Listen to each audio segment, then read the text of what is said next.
saying the Pledge of Allegiance, and then we're going to have a moment of silence for Community Service Agency employee Louis Maldonado.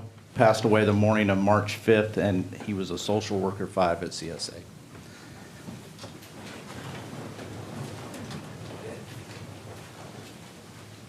I pledge allegiance to the flag of the United States of America and to the republic for which it stands, one nation, under God, indivisible, with liberty and justice for all.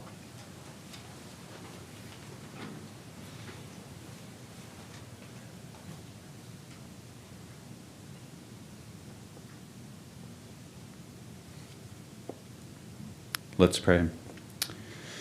God, thank you for this opportunity to come and be a part of this day, and pray for the board here, and thank you for their leadership, and just pray for wisdom and guidance and peace. Thank you for all the people here that will be presenting, and we pray for them and clarity of mind and speech as they share from their heart.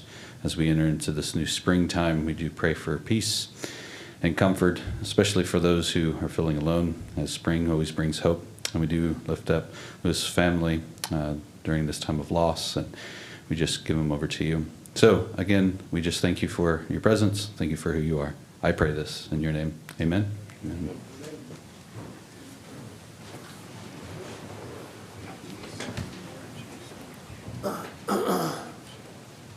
Okay. And I didn't announce it, but that was Pastor Dallas Jackson from Renewed Church. Thank you for your prayer. Another sad announcement. The founding member, veteran advisory board member Richard Edgecombe passed away. We want to make sure that we acknowledge him and all the work that he did for our veterans.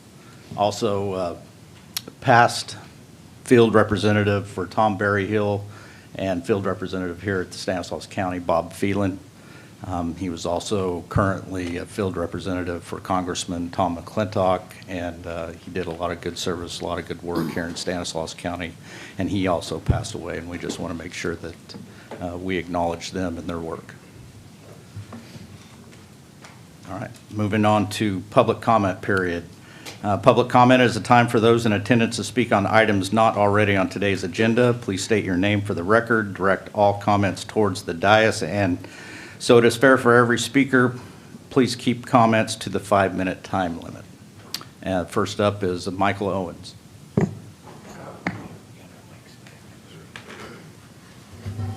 How you doing, Michael? Good morning, Manny. Morning to the board. I just wanted to come up here and I don't agree with the last year, June of 2024, when Marie Alvarado Gill had Jack Griffith and Kelly Cleo removed from their press conference. They are both veterans.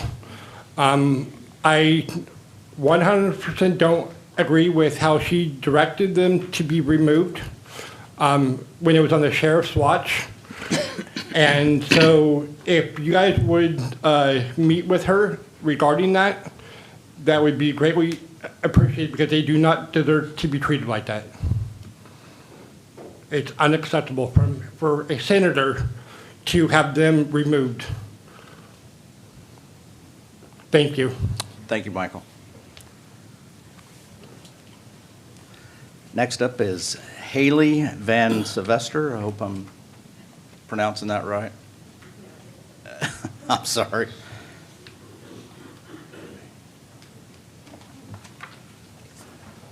Good morning, gentlemen. I'm Hallie Van Devender from Cambridge Academies, a local nonprofit based in Modesto.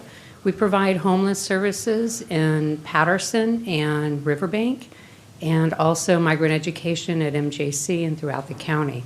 I'm here this morning to share some good news and bad news. The good news is a report that you have in front of you that you can read at your leisure about Sierra House, which is a men's transitional housing in Riverbank. However, the bad news is about Naomi's house in Patterson. It is a women and children's shelter. We have been open for 4 years, and we have not received funding. The most recent 3 grants that we applied for, we did not receive. And as of June 30th, we are planning on closing. We met last week with the city to inform them of this.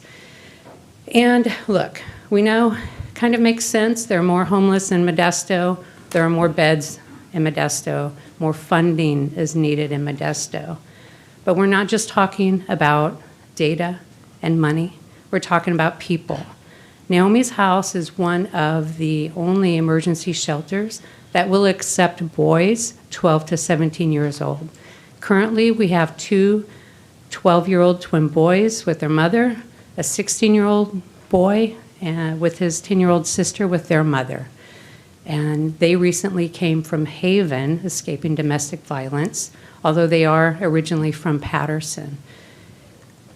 Domestic violence represents about 98% of the women that come to Naomi's shelter. So as of July 1st, we will not be open. And so the question is, what will happen to those women and children? And we don't know. Gospel Mission, their women and children's shelter is at capacity. Family Promise is at capacity. So there's not any other options for these women and children, especially the boys. Thank you. Thank you, Haley. That's all the cards I have for public comment. Is anyone else out there that would like to make a comment about something that is not on the agenda? May I ask a question? Absolutely, come on up.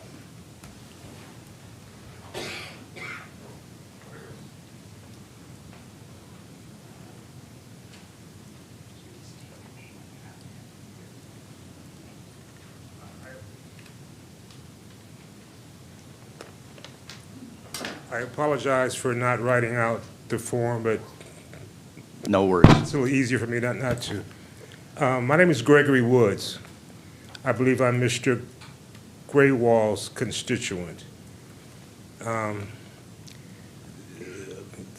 This is my first visit, and I've been in this county for 25 years. And I'm here because I met Patrick, Mr. Graywall's associate, yesterday, and so I decided to come this morning. And I had some things on my mind. However, I won't go there because what dawned on me was the young woman who just spoke.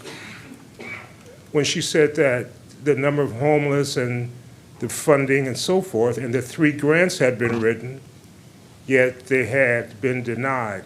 So my question is, and last night before I came, I did look at the county's budget, which I believe was $1.87 billion, if that's what I read correctly. And I'm wondering, is there a department or someone that actually writes grants for the county? Not a specific agency, and each agency has whoever that on occasion attempts to write grants, but is there a separate department that actually goes after federal funding, not private industry funding, but federal funding? For one example would be the young lady's request for funding for housing for those who actually need it. And then there's also funding available for those of us in my condition who are members of the Americans with Disabilities Act. There's employment funding from the feds for people like myself to come to the county agencies to assist someone like myself to get off the dole, as they say.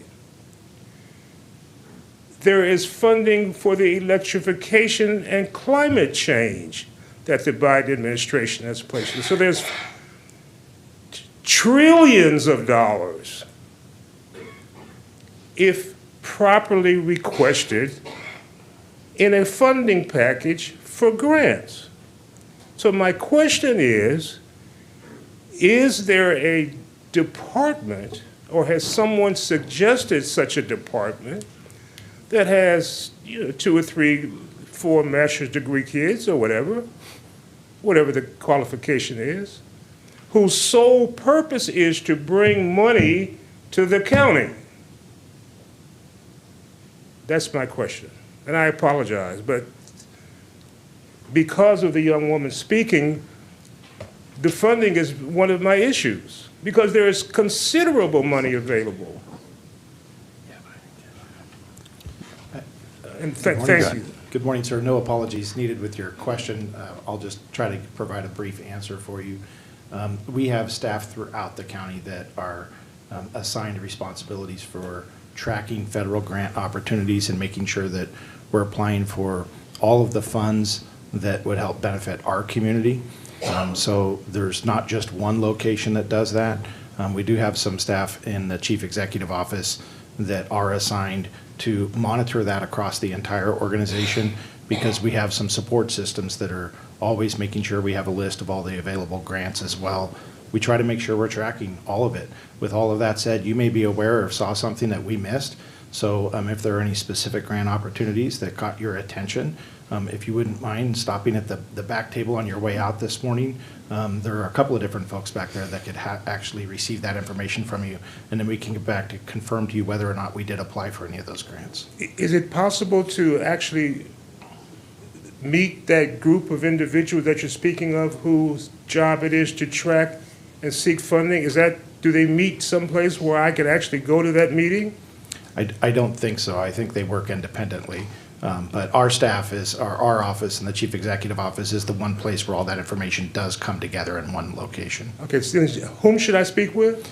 If there are actually 2 or 3 people at that back table that could probably help you, so if I just point you back that way, one of them will. All right, I appreciate it, and thank you for the courtesy. Thank you. You bet. Have a good morning. Any other public comment? Hey, Bud, can I say one more thing when they're done? No, Michael, you had your time. I appreciate it. Thank you, bud.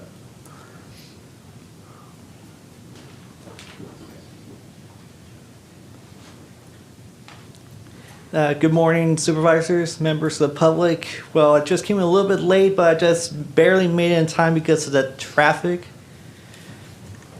Anyways, I'm just gonna get started. This morning I woke up, my stocks are going down. Bad news for the economy because of the uncertainties of what's happening. In Canada, grocery stores, they're promoting Canadian products, while the American products are just sitting there wilted and nobody's even buying. And then a month prior to that, farmers are upset and devastated that their workers are not showing up to work because of the ice rates going around. And now we're seeing the devastating effects of the policies of the crazy Tarleton man in the White House. I'm not gonna say his name, but it's upending our economic standings. Our stocks are losing bad. We're losing investments. And I fear that this economic downturn is going to hit the Central Valley really hard and all the other parts of the United States, because we grow the most fruits, vegetables, dairy products, all the other commodities. And for the president to put tariffs on our most reliable partners in the north and in the south, it's going to hit our region hard. It's going to cost billions of dollars in lost revenues and lost sales. It's going to cost job losses that's going to keep growing, but it's going to happen soon. We're going to lose a lot of opportunities, not just in Canada and Mexico, but around the world, because other countries are just going to put retaliatory tariffs on us. And for honestly, not just affecting all of you, but for me, for everyone else, all around the region, because we're seeing the devastating effects, and not just the economic effects, but also having an unelected official by the name of Elon Musk cutting the government. It's devastating. I mean, just look, he's cutting critical and essential services of the federal government that will benefit all of us, including infrastructure, agriculture, weather, you name it.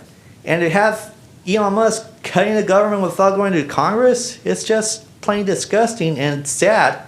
And there are a lot of public servants who have various years in service, and they got fired for no reason, just to save money.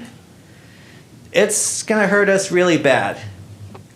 And I have no word to say, but it's gonna hurt us really bad, especially if Medicaid and Social Security is coming up next, and food stamps, because that's where people need the most.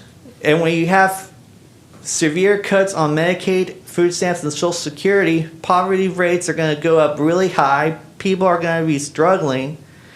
And I don't know what's going on, but a lot of people are really upset, really angry. And I'm very sure that someday a lot of farmers are not going to be happy once we go through months of this economic tsunami that's making us a laughingstock to the whole wide world.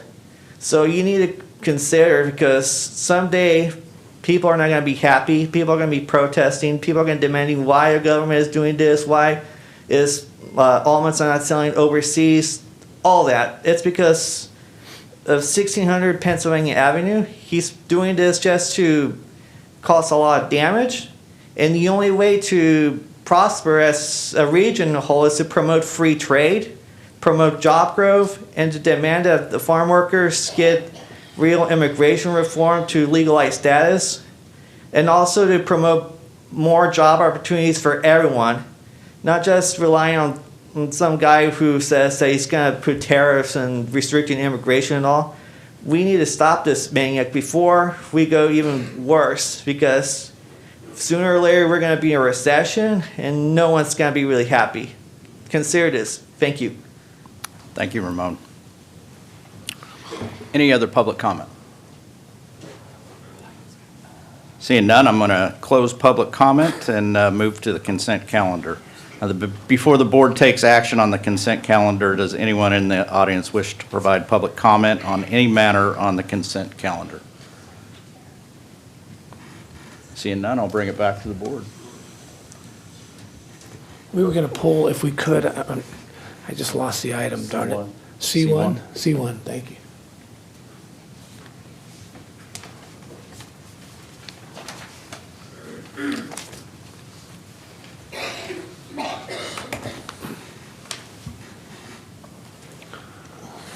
Good morning, Chair Condit, Board of Supervisors, CEO Hayes, Council Bose. We're here for a fun project. This is good news. It's approval of funding agreement between the State Water Resources Control Board and Stanislaus County for the West Modesto Sewer Infrastructure Project Phase 3, Spencer Marshall. And in the 2017, the Board of Supervisors prioritized septic to sewer projects. And then in 2018, this was the #1 project out of a list of 3, which includes Spencer Marshall, Beverly Waverly, and Colorado Rouse. Public Works is working on all 3. We got a verbal good news on Colorado Rouse. The state water boards approved us for over $20 million for septic to sewer in the Colorado Rouse neighborhood. And we'll be going out with those full improvements here shortly for construction. Phase 1 of Spencer Marshall, 2020 construction. We did a phase 2 in 2021. And this phase 3 is the rest of the neighborhood, 112 total lots. And this should start this summer. So if there's any other questions, I'd be glad to take them. Hey, Dave. Go ahead. I just think it's time, this is some good news, some really good news. It's been a priority of Supervisor Withrose to get sewer throughout that area on the west side off of Paradise.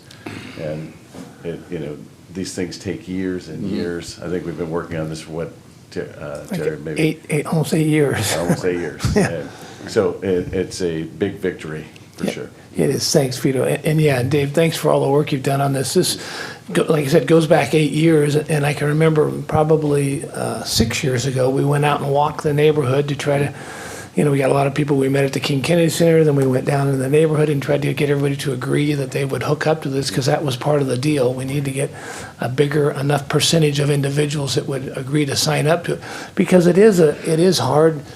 As we've seen over the years, we bring these sewer lines down the center of the street, and then we ask somebody to spend $8,000 or $15,000 to hook up to their house, and it's just not feasible for them to do that. And this helped us make that happen, made it so it was affordable for everybody, so that it was paid for them, and it's exactly what we want to happen. So government moves at a snail's pace. We get that, but every now and then we get a win. And this was a good one, Dave, and thank Right. you for all you've done to make this happen. Yeah, it wasn't me, it was Sam and his team, and finance had a lot of help. So not a Perfect. one-man band down there, it's a great team. I love my staff. Team effort. Thank you all very much. Thank you. This would go back to what we were talking about earlier. This is, you apply for monies from the State Water Board, and we're successful in getting money for these hookups. All right, bring it back to the board for a motion. We're going to take them all, since that was just a comment. Yeah, we'll go for all Motion of to them. approve Yeah. the whole consent Motion to calendar. Approve all. I'll second that. I didn't catch the first motion was, To approve the whole consent calendar. yes, that was you? Yes. Okay. I got a second. All in favor, say aye. Aye.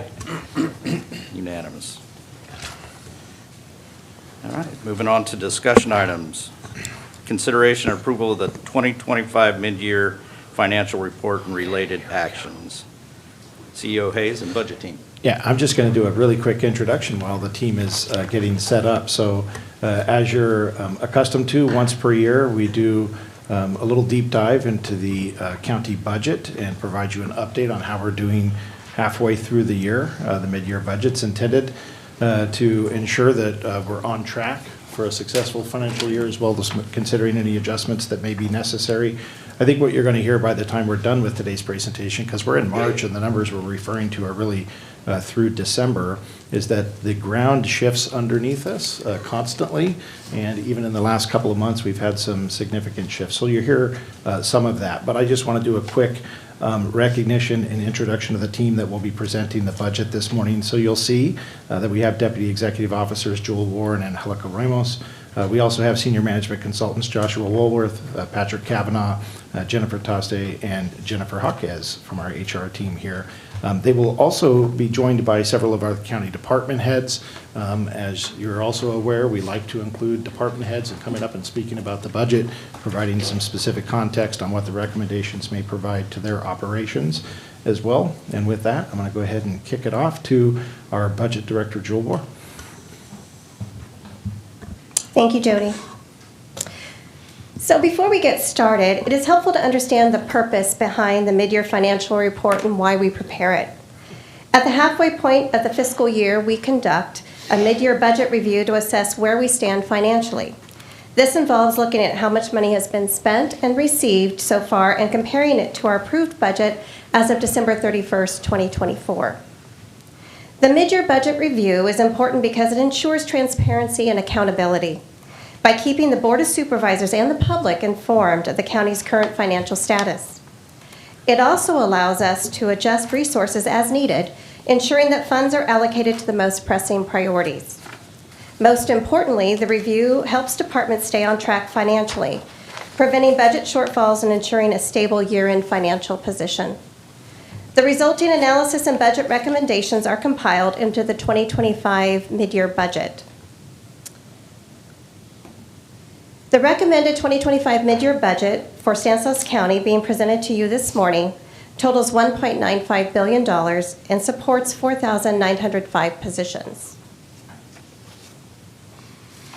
This chart shows how the county's budget has progressed since the 2025 adopted budget approved by the board in September 2024, and the legal budget as of December 2024 to provide some context. Legal budget refers to the budget at a specific point in time and includes the totality of the adopted budget and any subsequent board-approved adjustments, as well as encumbrances carried over from the prior fiscal year. Budget adjustments identified throughout the 2025 mid-year financial report are applied to the legal budget as of December 31st, 2024, and become the 2025 mid-year budget. At mid-year, departments submitted budget requests totaling over $20 million. Of these, $14.5 million in adjustments are being recommended today. This is an increase of 0.8% over the legal budget, funded by $4 million in department revenue and the use of $12.7 million in departmental fund balance, resulting in a return of $2.2 million to the general fund. The mid-year budget recommendations account for about 70% of those requests considered. During the evaluation and recommendation process, various mitigation strategies were identified, some needs were deferred for future consideration, and others were not recommended due to limited funding, all with the overall health of the organization in mind. The gap in funded recommendations for departments may be referred to as unmet needs and total approximately $6.7 million. If approved as recommended, the 2025 mid-year budget will total $1.95 billion, funded with $1.43 billion in department revenue, $134.1 million in the use of department fund balance, and $387.8 million in net county cost or general fund. We'll now move on to discretionary revenue with Angelica Ramos.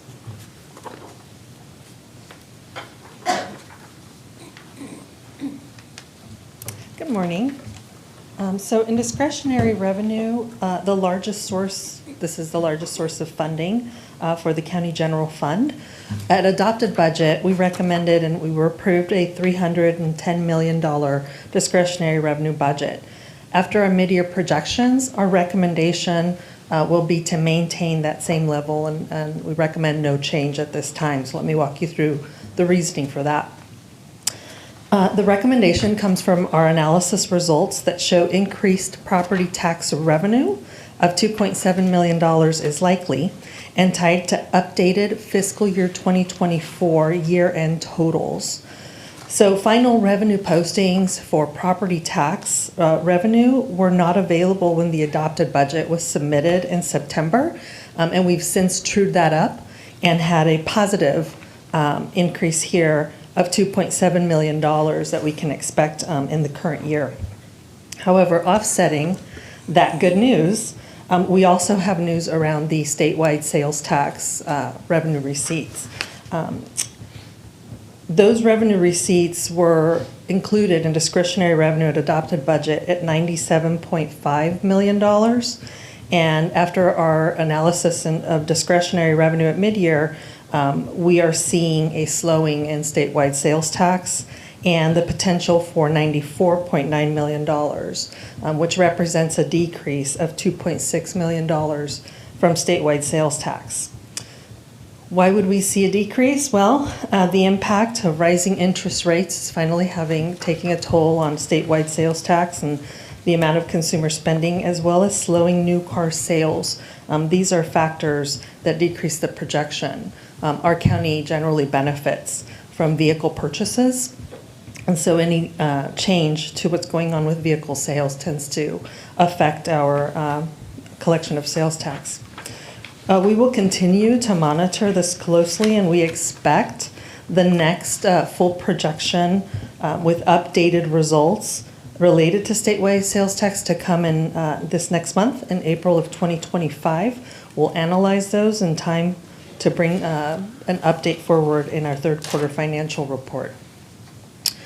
So while we're seeing the potential for $2.7 million of additional property tax, but recognizing $2.6 million in the other direction, down for statewide sales tax, this is why we are not recommending a change at this time to discretionary revenue. There's just no material difference overall to merit a change.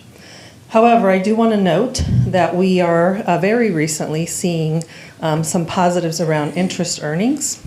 And these have fluctuated greatly over the last few years, but there's a likelihood for some additional interest earnings by year end.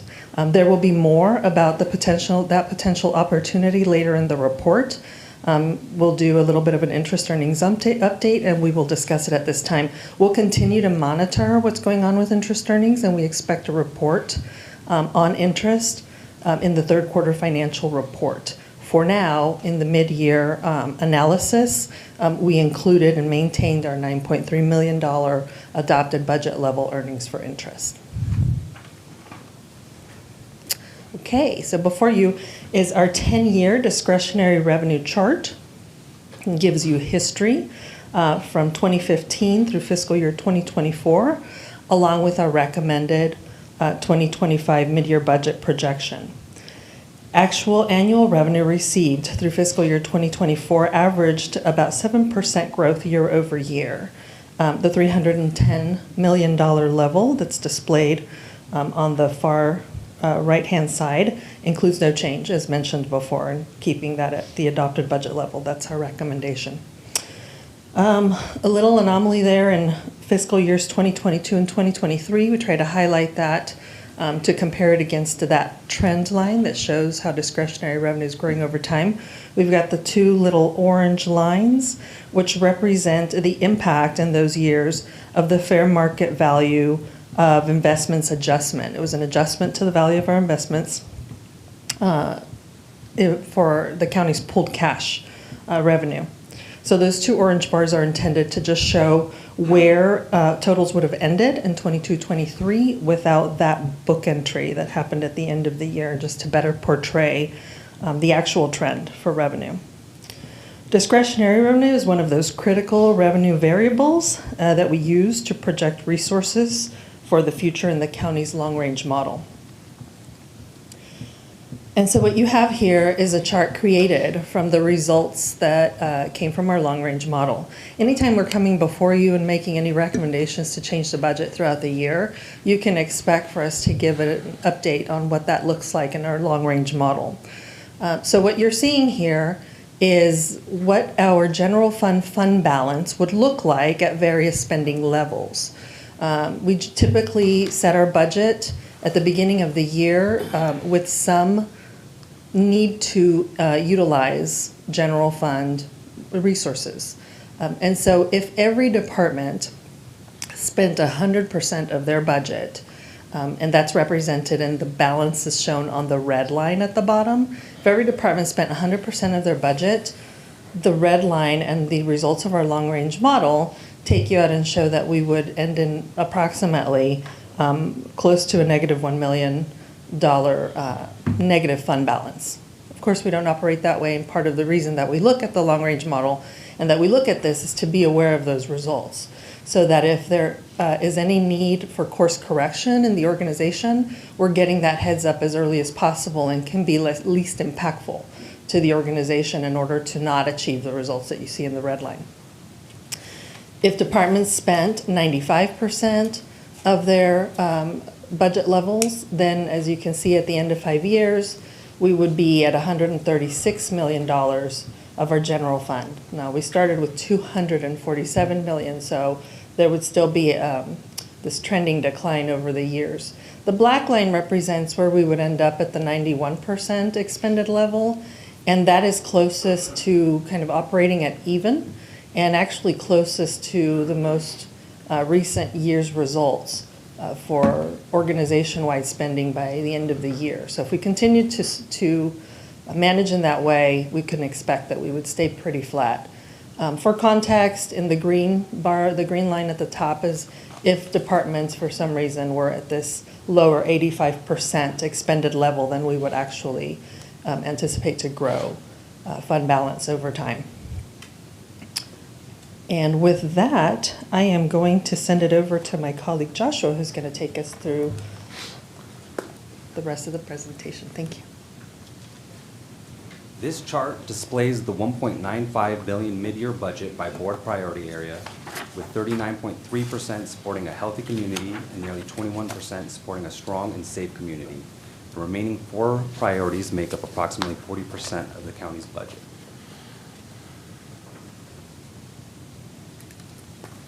The recommended 2025 mid-year budget for departments supporting a strong and safe community totals $406.3 million, an increase of $14.1 million.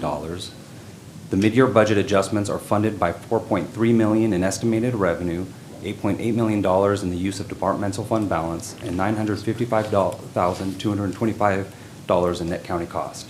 There was a net decrease of 2 positions recommended for this priority area.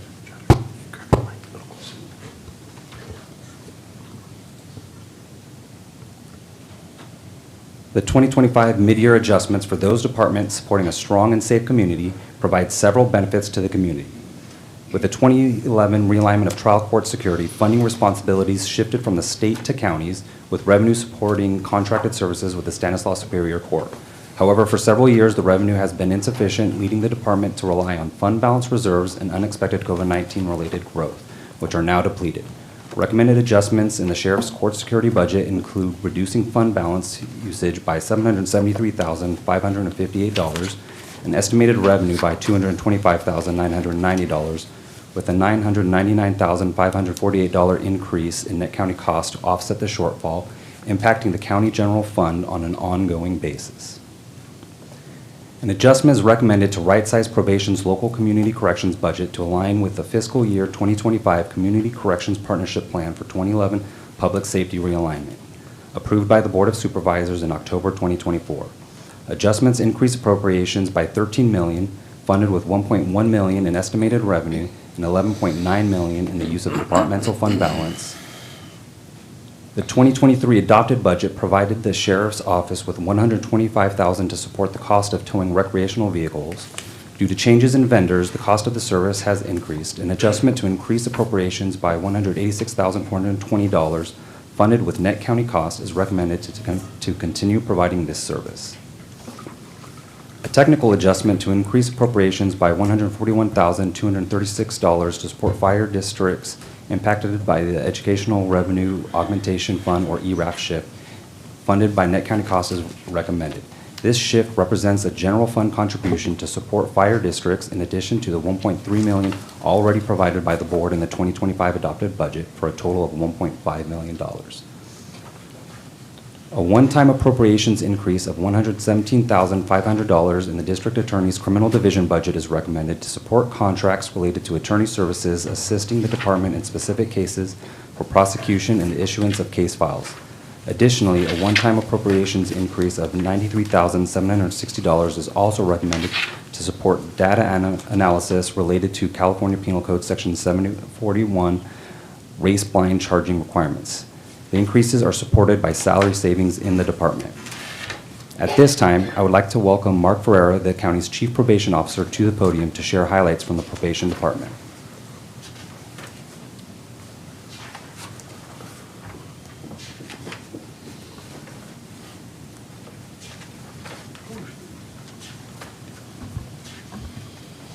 Well, good morning, Chairman Condon, members of the board, CEO Hayes, and County Council Bose. It's a pleasure to be here this morning to talk about the probation department. I think to most within our communities, probation remains a mystery. We are often confused for state parole or are believed to be under the umbrella of the sheriff's office or some other type of law enforcement entity. Most have difficulty understanding who we are or what we do. California law perhaps best describes the role of the probation officer. California Penal Code Section 1228, Subdivision C states, quote, probation is a judicially imposed suspension of sentence that attempts to supervise, treat, and rehabilitate offenders while they remain in the community under the supervision of the probation department.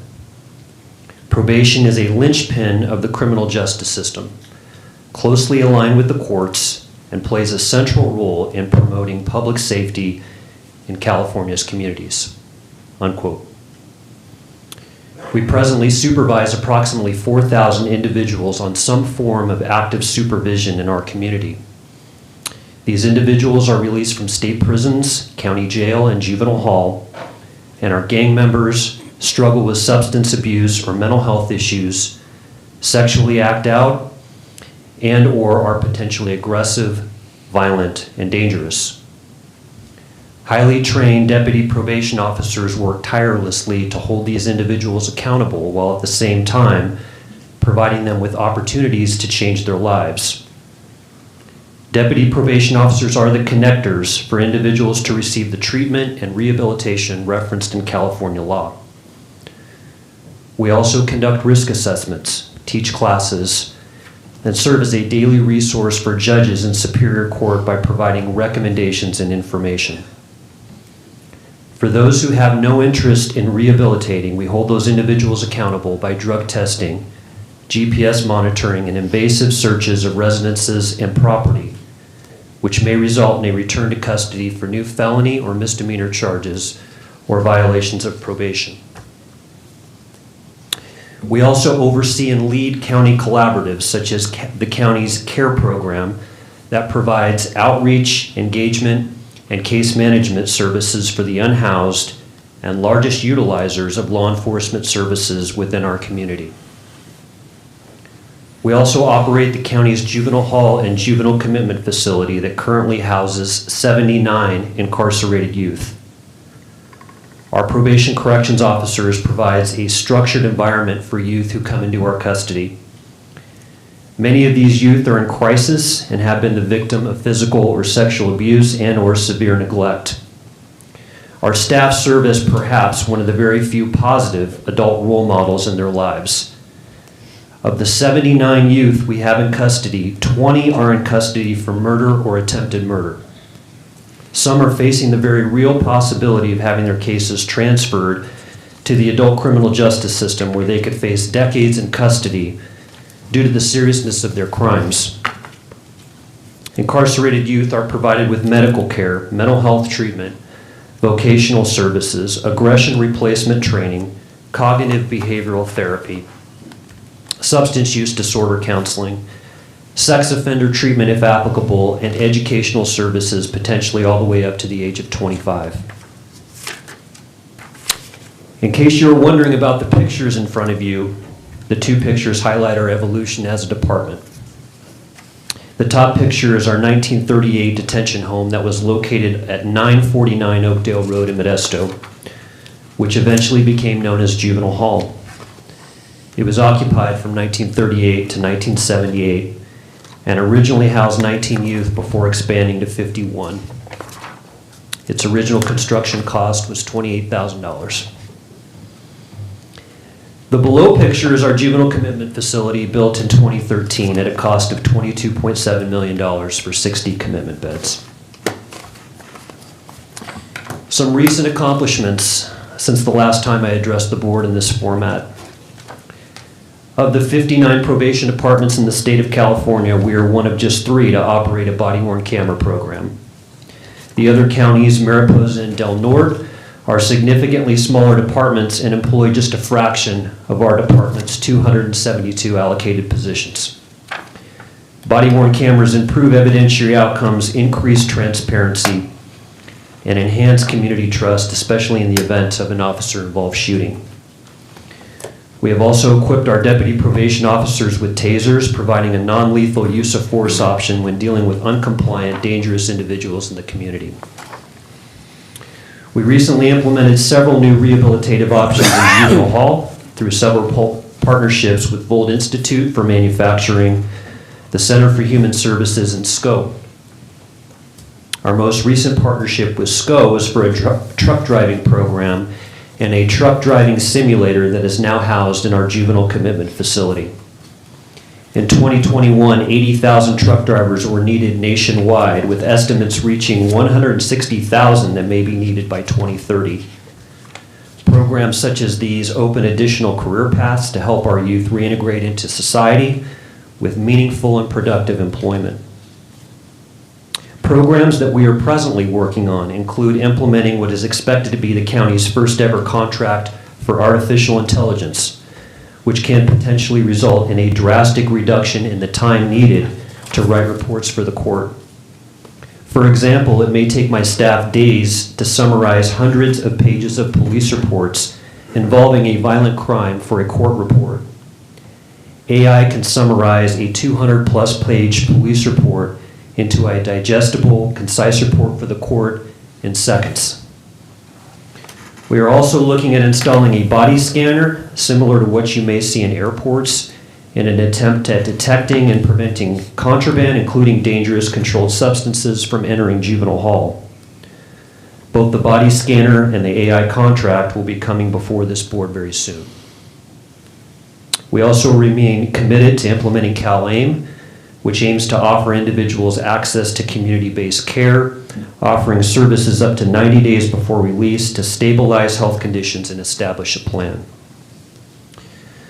Lastly, we will be working with labor on a few initiatives intended to reduce hiring barriers and boost more applicants while simultaneously implementing measures to hire high-quality individuals. We continue to experience high vacancy rates with roughly a 21.5% vacancy rate among sworn officers within our department. We will continue to proactively look for ways that we can bolster our workforce. While their work may be a mystery to most, our probation staff, while our community works and sleeps, builds community by providing public safety through accountability and opportunity. And with that, I'm available if there are any questions from this board. Mark, no questions, just a great presentation. And the key there, the word that throughout your presentation is rehabilitation. And it's just obvious, and we don't, like you're right, most people don't, probation, what's probation? That nobody knows. But just what an important, your department, as far as a cog in the wheel of rehabilitation, you guys are. And I know you were thrust into this even more back when AB 109 happened, right? It was 2011, 12, somewhere around there, when the states emptied their prisons and sent individuals back here to our jails or to the probation to take care of. So great things are happening in this county, great results we're getting, and a lot of it has to do with your department and what you guys are doing. So thank you very much. That was just a great presentation. Yeah, thank you. Thank you, Chief. Great presentation.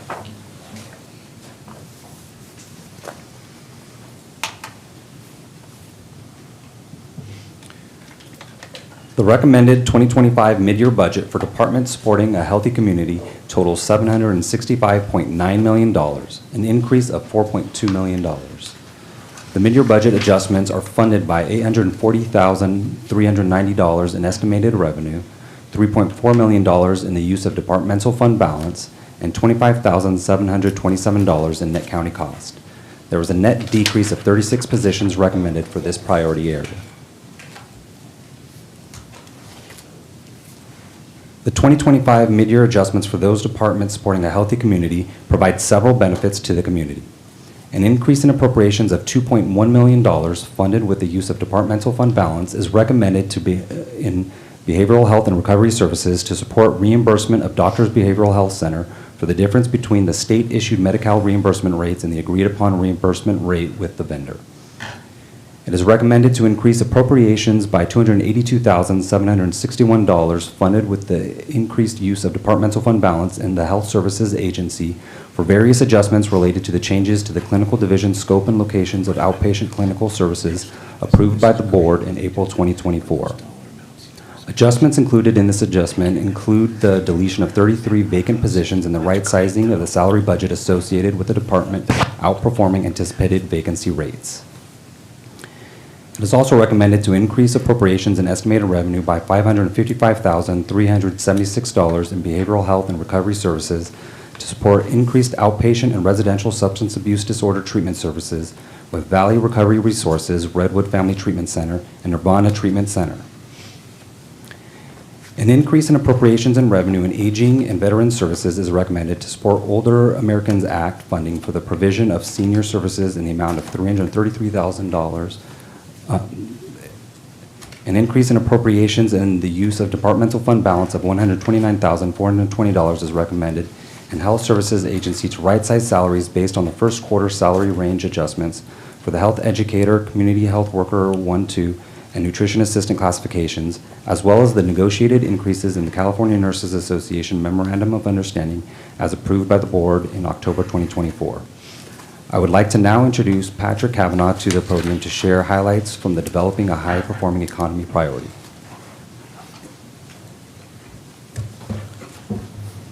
Hi, good morning. As Joshua mentioned, I'll be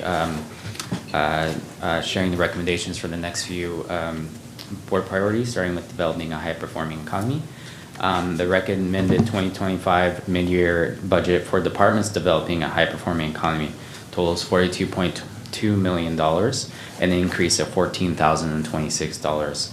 The mid-year budget adjustments are funded by $14,026 in net county cost, and an increase of 2 positions is recommended for this priority area. Adjustments will fund the costs of moving the UC Cooperative Extension to the Information Technology Central Managed model, providing centralized technology support to the county employees supporting the department. Additionally, workforce development will be adding 2 positions.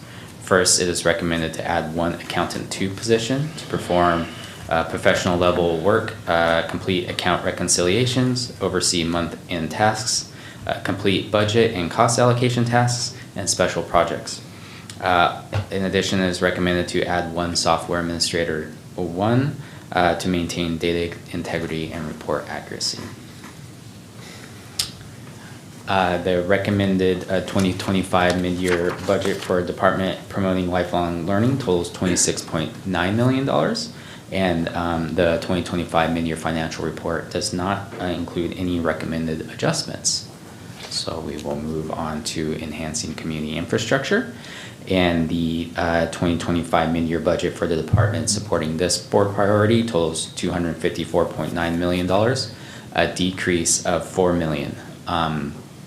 Estimated revenue is also decreasing by $4.6 million, and these adjustments result in an increased use of fund balance in the amount of $497,383 and an increased use of net county costs in the amount of $40,583. There is a net decrease of 1 position recommended for this priority area. The 2025 mid-year adjustments for those departments supporting, those departments enhancing community infrastructure provide several benefits to the community. Parks and Recreation operates a life jacket loaner program at the Modesto and Woodward reservoirs. In the most recent summer season, the county experienced a total of 10 drownings, 8 of which were at the reservoirs. Currently, this program relies on grant funding. However, the program has been impacted by the loss of volunteers and a low supply of available life jackets. An infusion of $34,000 in funding would enhance the program for the 2025 summer season by adding 4 extra help staff and to man the life jacket loaner stations, purchase additional life jackets, increase signage and pamphlets to increase awareness, and to add additional stations at the reservoirs. In Public Works, the alley crew is fully funded by a contribution from the general fund. Since its inception, funding has remained flat, and a $25,000 increase in appropriations funded by net county costs is recommended to address a shortfall in the program. Through November, this crew has disposed of 291.5 tons of waste. Also in Public Works, it is recommended to delete one vacant accountant 1-2 position, which resides in the administration division. The admin division conducts complex accounting of the Road and Bridge Fund as well as capital projects. The workload of the department is managed at the current staffing level without the need for additional staff. So the deletion will align the department's support with the current workload. In code enforcement, the Code Enforcement Division and Environmental Resources is experiencing higher than anticipated costs related to vehicles. Adjustments are recommended to cover increased fuel charges and vehicle maintenance costs. And I will now hand the presentation over to Jennifer Tosti, who will be sharing recommendations for our final board priority. Thanks, Patrick. The recommended 2025 mid-year budget for departments delivering efficient services totals $451.4 million, a net increase of just over $209,000.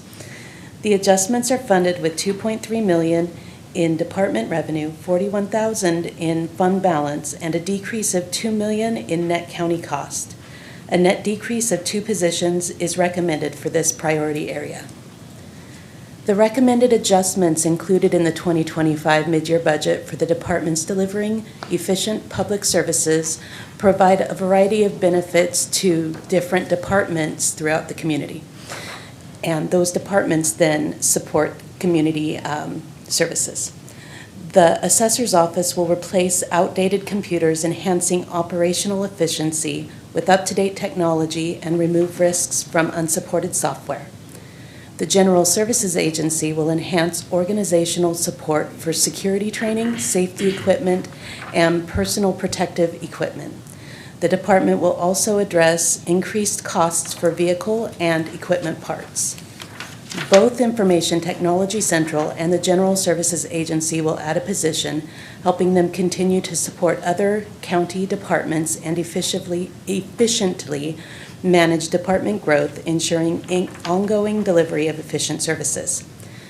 Finally, the County Operations Appropriations for Contingencies budget will complete technical accounting entries to provide appropriations to other departments in support of many of the recommendations discussed earlier in this presentation. This budget unit is specifically designed to address unexpected financial needs that may arise throughout the fiscal year. Any transfers to departmental budgets require a 4/5 vote by the Board of Supervisors. Next, I'd like to introduce Donna Linder, the county's clerk recorder, and welcome her to the podium.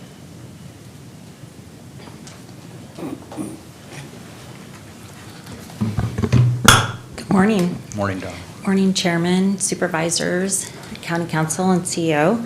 I was excited to get to come and talk to you guys about our department. I'm the clerk recorder, registrar of voters, and commissioner of civil marriage. So I have a couple divisions.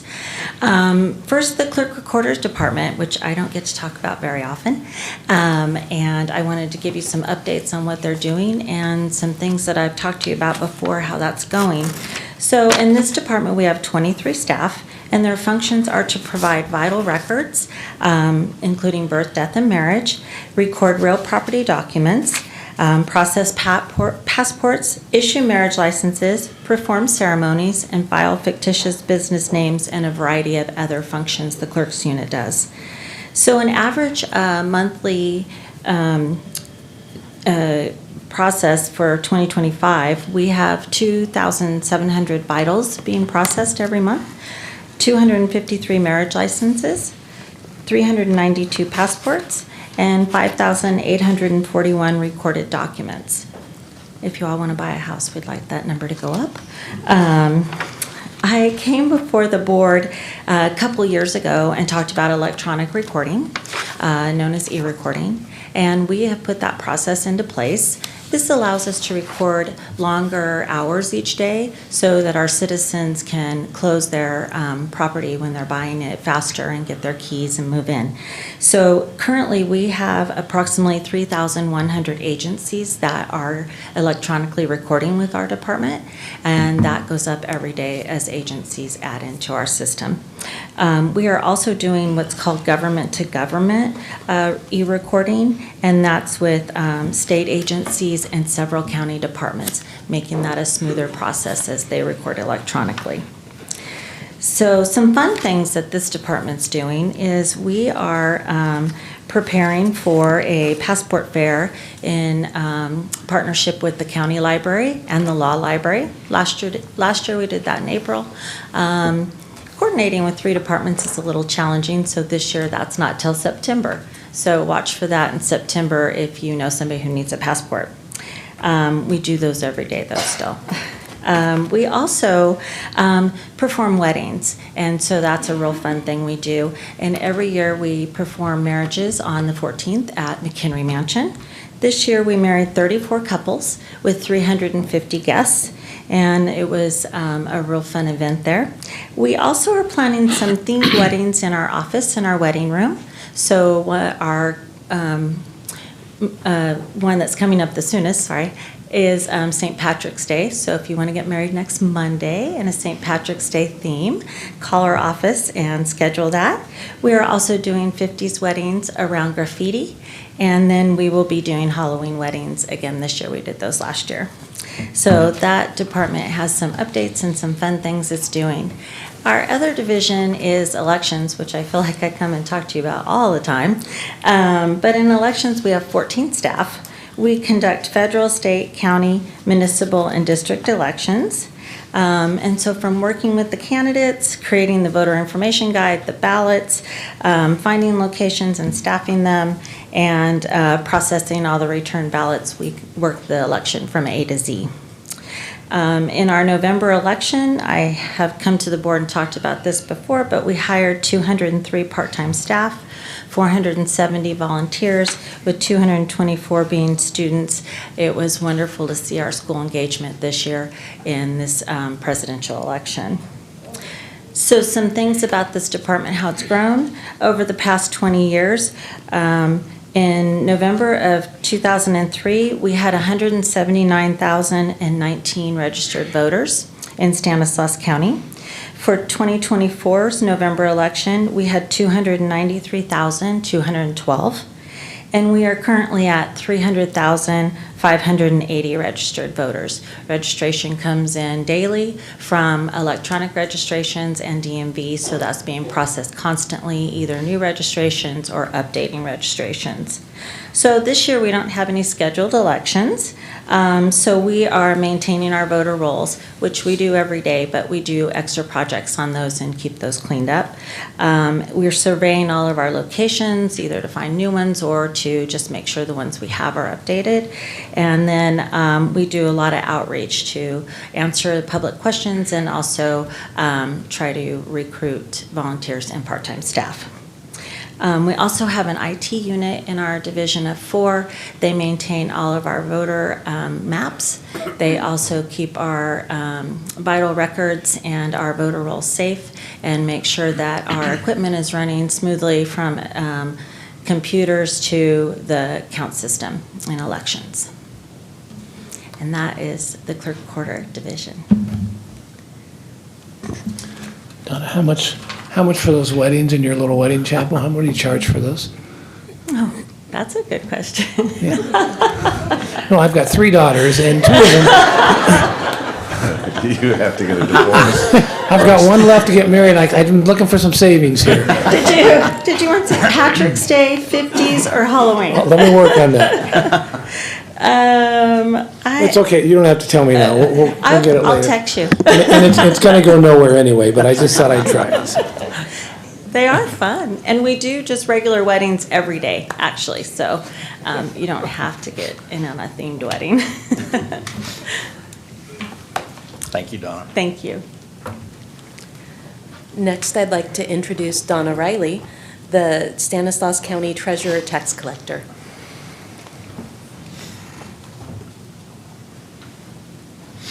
Morning, Donna. Good morning. Good morning, Chairman Condit, Supervisors Chiesa, Withrow, Rural, Condit, CEO Hayes, and County Council Bowes. I am so pleased to be here this morning to be able to talk about my department. The Treasurer Tax Collector's Office is staffed with the best employees in the entire county, and I am so happy to be able to talk about some of their successes over the last 6 years. In our property tax division, we have moved to online auctions with bid for assets. Now, you might wonder, why is that important? Well, it gives us a much broader audience for our auctions, which means not only are we more likely to sell the properties and bring them back into a taxing status, but also we get higher values for them, which means not only are all the taxes covered, but also potentially liens and possibly excess proceeds for the original owners. We have been able to promote state programs that help the public, such as the Property Tax Postponement Program, which assists elderly people who can no longer afford their property tax payments to be able to stay in their home. The Easy Smart Pay program allows all taxpayers to be able to budget when their payments are made, even if they no longer have an impound account. So since switching e-payment vendors to Point and Pay, our quantity and dollar amount of electronic payments have increased year over year. Taxpayers have more e-payment options at their fingertips to make their property tax payments or business license and permit fees at a lower cost than previously available. We revised our supplemental tax bill letter, and I'm super proud of this. So I actually have some little handouts for you.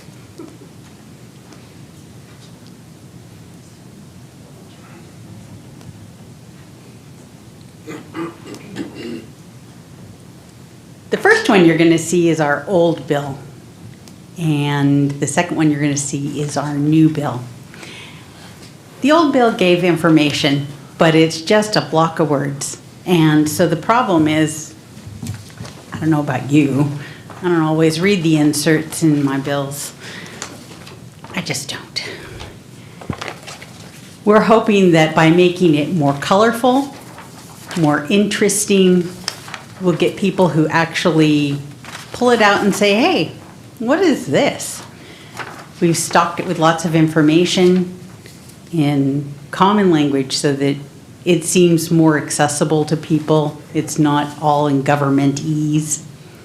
And on the back, it's in Spanish, which is another move we've tried to make over the last several years. All the forms on our page are not only in English, but also available in Spanish. We're trying to reach the broadest swath of our public as we can. In our Revenue Recovery Division, which collects debts on behalf of the courts and other county departments and agencies, we've also moved to point and pay for processing electronic payments. At the same time, we decided to stop absorbing the fees and to start charging them to the public. That decision was made based on trying to return the most money to departments as we can. In our Treasury Division, we moved the county to an entirely new bank, which has more security and better functionality for all of the departments that utilize it.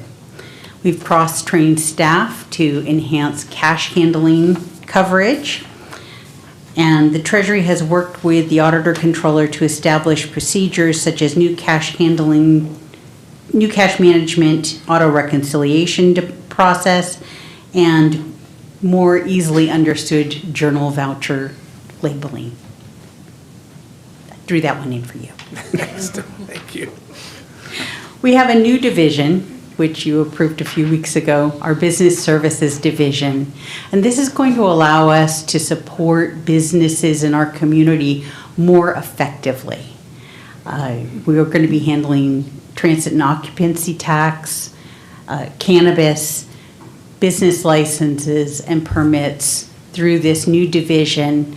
And I think it'll allow us to work with them much more effectively than we have in the past. So we have a lot of excitement that's going on in our department for such a quiet, staid financial department. And I'm just as excited about the future. I think that the staff has done an outstanding job and really, really done you proud. So are there any questions? Thank you, Donna. Thanks, Donna. Thanks, Donna.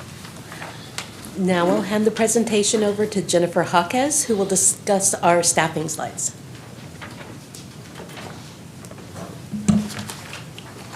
Good morning. The 2025 first quarter financial report included funding for 4,922 allocated positions.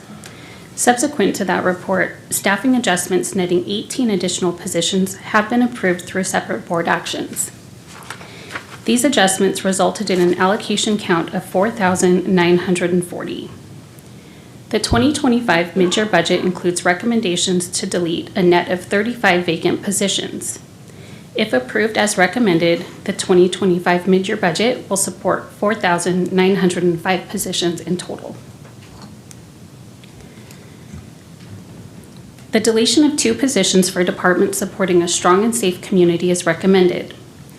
The mid-year budget includes a recommendation to delete 1 vacant block budgeted victim advocate 1-2 in the district attorney's office due to the ending of the Victim Services Program grant.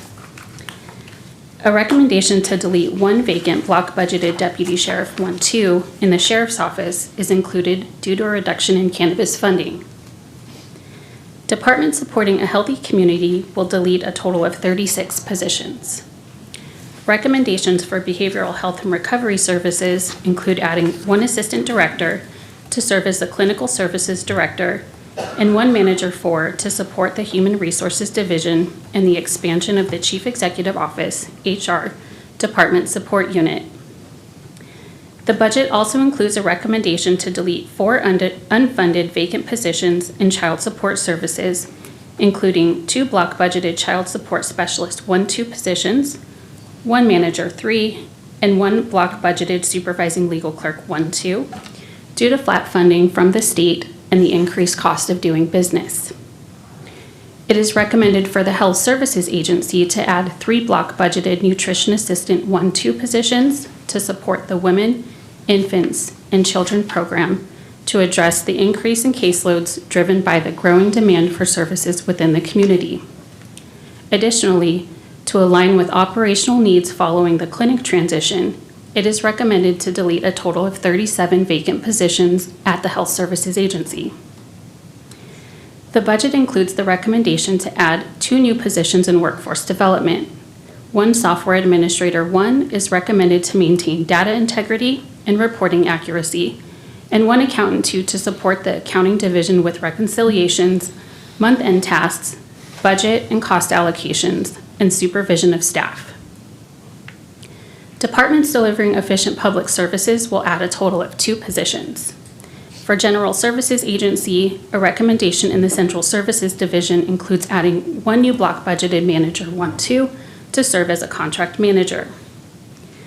A recommendation for Information Technology Central include the addition of 1 Accountant 3 to support the financial operations of the department due to growth in the ITC managed model.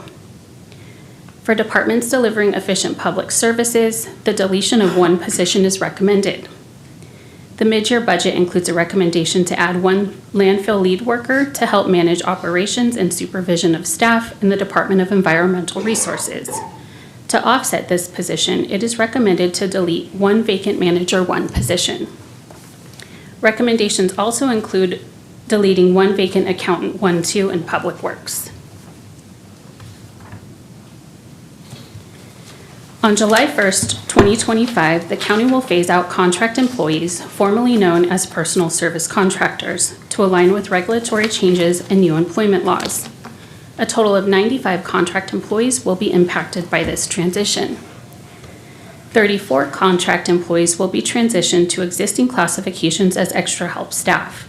This allows employees to continue contributing to the county's operations while aligning their roles with established job classifications. 47 contract employees will move into 1 of the 6 new extra help classifications, and 14 contract employees will be phased out or become independent contractors by the end of the 2025 fiscal year.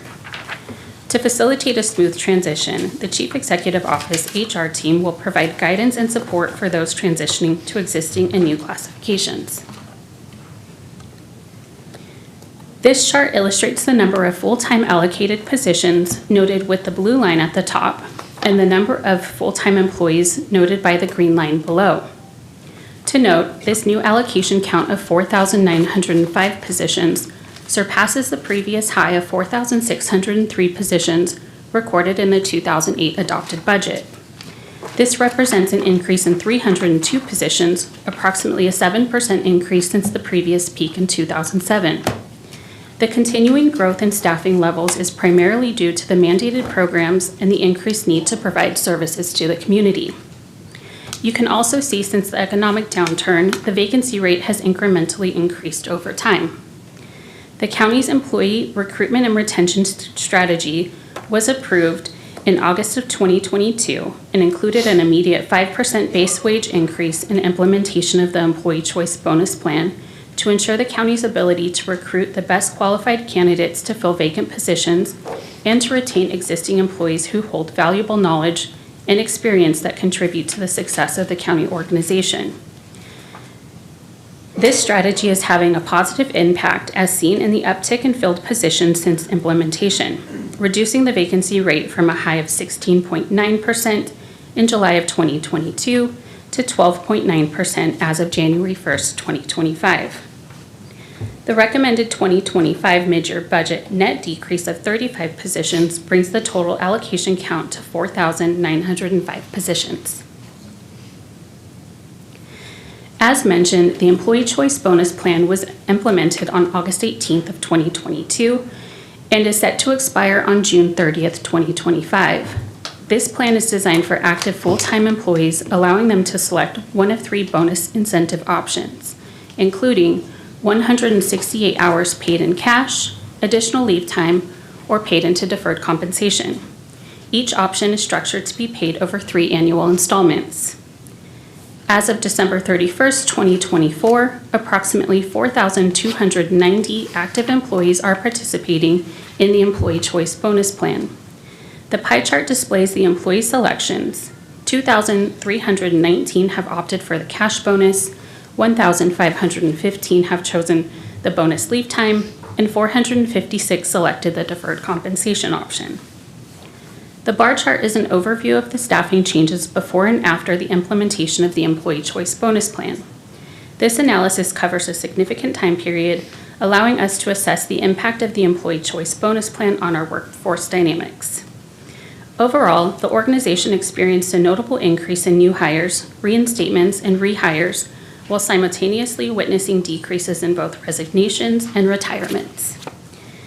These trends suggest that the Employee Choice Bonus Plan has had a positive impact on our staffing dynamic and overall employee retention.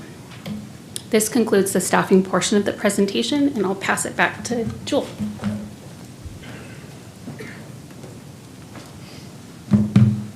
Thank you, Jennifer.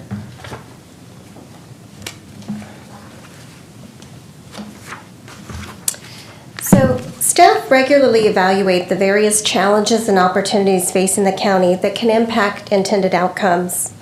Many require a collaborative approach and are beyond the scope of any one department to resolve.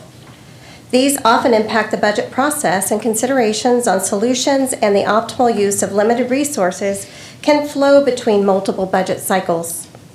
Many county programs and services are reliant on state and federal funding streams. Staff will continue to monitor state budget impacts through the May revision and adoption processes and track on emerging federal directives and changes for any potential impacts at the local level.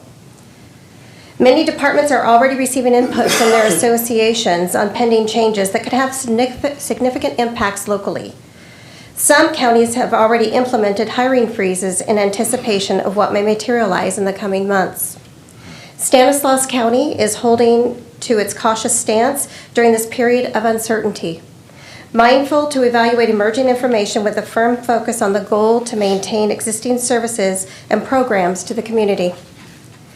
There are also county-specific challenges that include initiatives managed locally.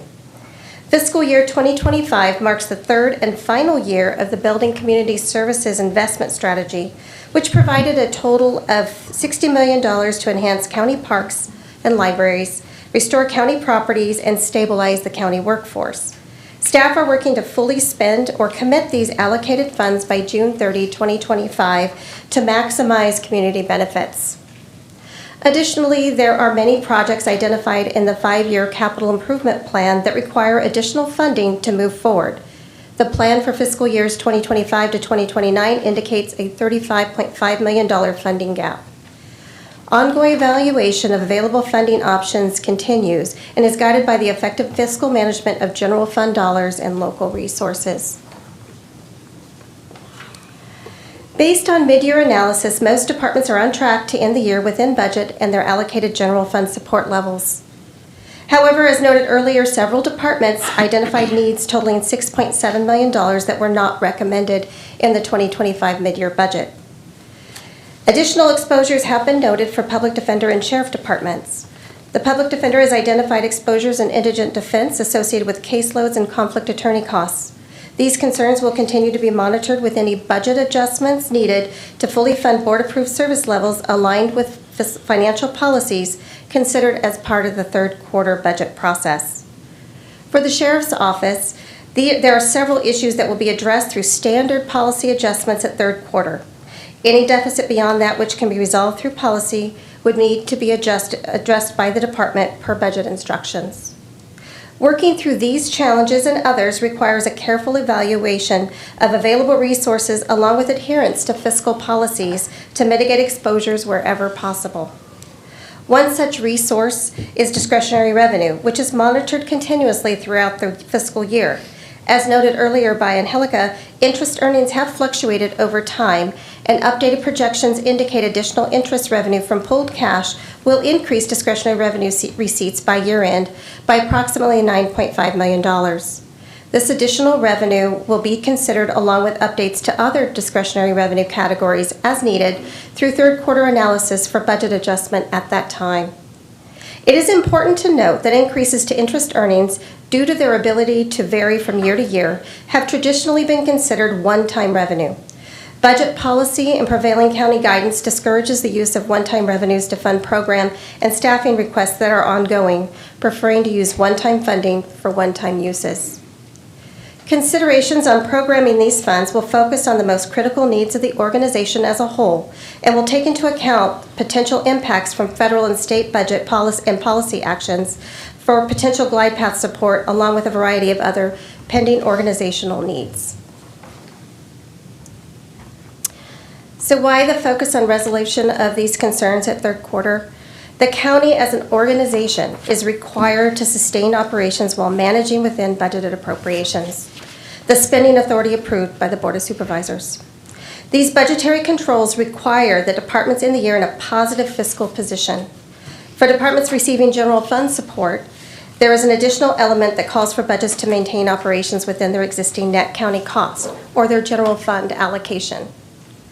These budgetary controls ensure compliance with Government Codes 29120 and 29121 as defined in the County Budget Act.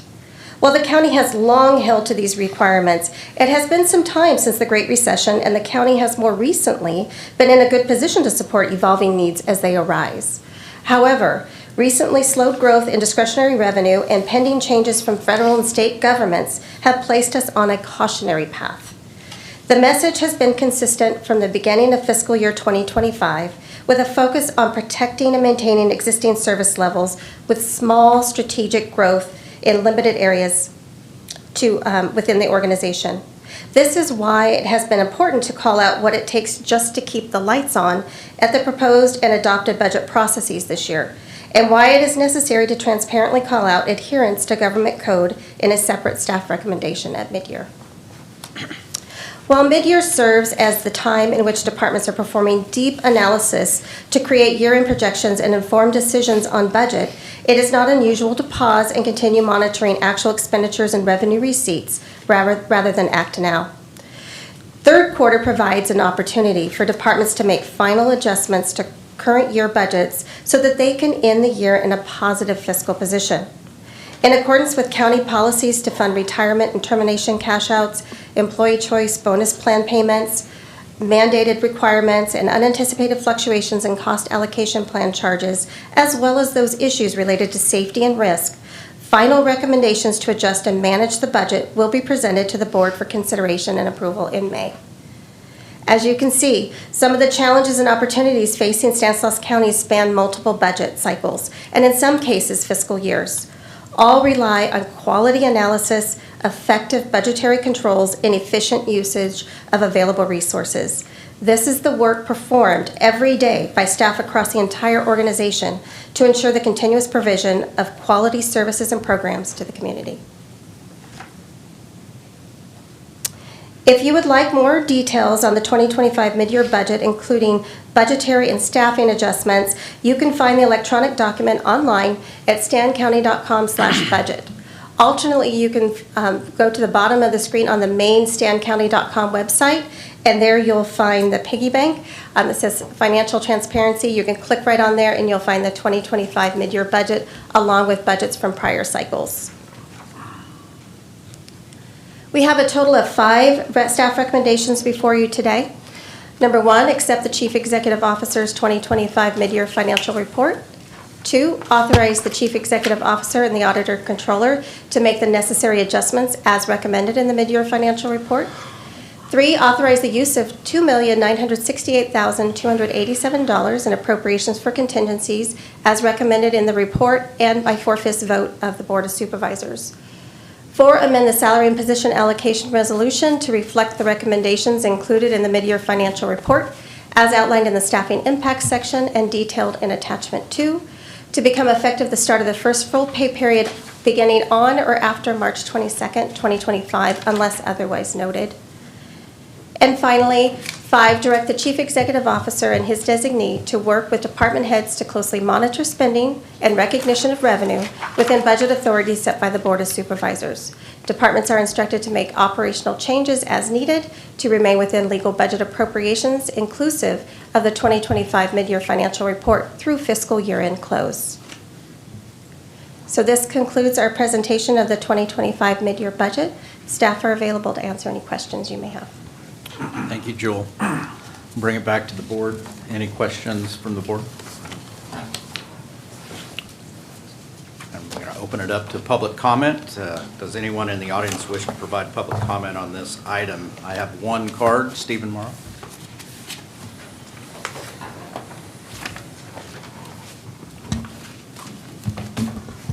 All right, thank you, Mr. Chairman. Mr. Chairman, Supervisors, Mr. Hayes and Mr. Bowes. Our county has a tremendous number of needs. Our $1.95 billion budget could easily be $2.5 billion and still not cover all of the needs of our community. So we need to be very prudent in allocating those resources. Looking at page 7 of the budget document, at the bottom of it, it recommends that we use some $211 million of our budget balances to help cover the budget for this year. That's approximately 10.86% of the total budget spending. If you go to the chart on page 8, it means that our projected fund balances will lower to approximately $575 million. And that number has been trending down as we have been spending our reserves to help keep the lights on and serve the public. With all of the uncertainty that's pending in Sacramento and in Washington, does this board have more or less a floor that you don't really want to go below so that we keep at least some money in the bank so in case something draconian happens, we don't get caught short like we were in 2008 during the Great Recession? So, but overall the budget looks good and it's a prudent budget, certainly better than what's going on in Washington, D.C. this week. So, but I'm just concerned and just to make sure that we don't go too far into that fund balance so again we don't get caught short in the future. Thank you very much. Thanks, Steve. Any other public comment?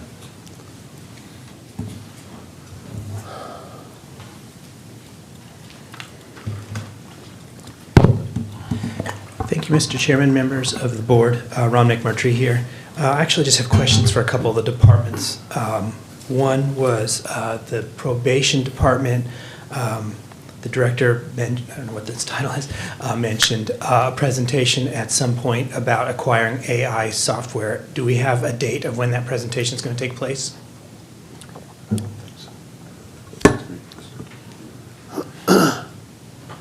He's coming up. It's coming down. Yeah. No? It's no? Or even a rough idea?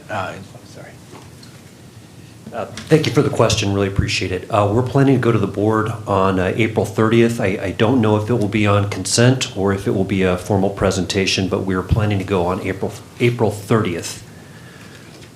Thank you. Thank you, Chief.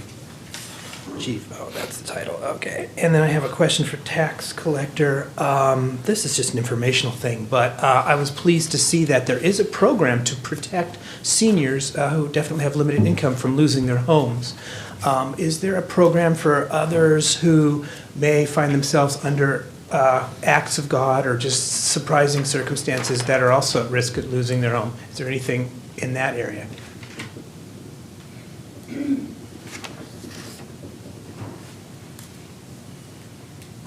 The program referred to earlier, the property tax postponement program, is a state of California program. It is not a county program.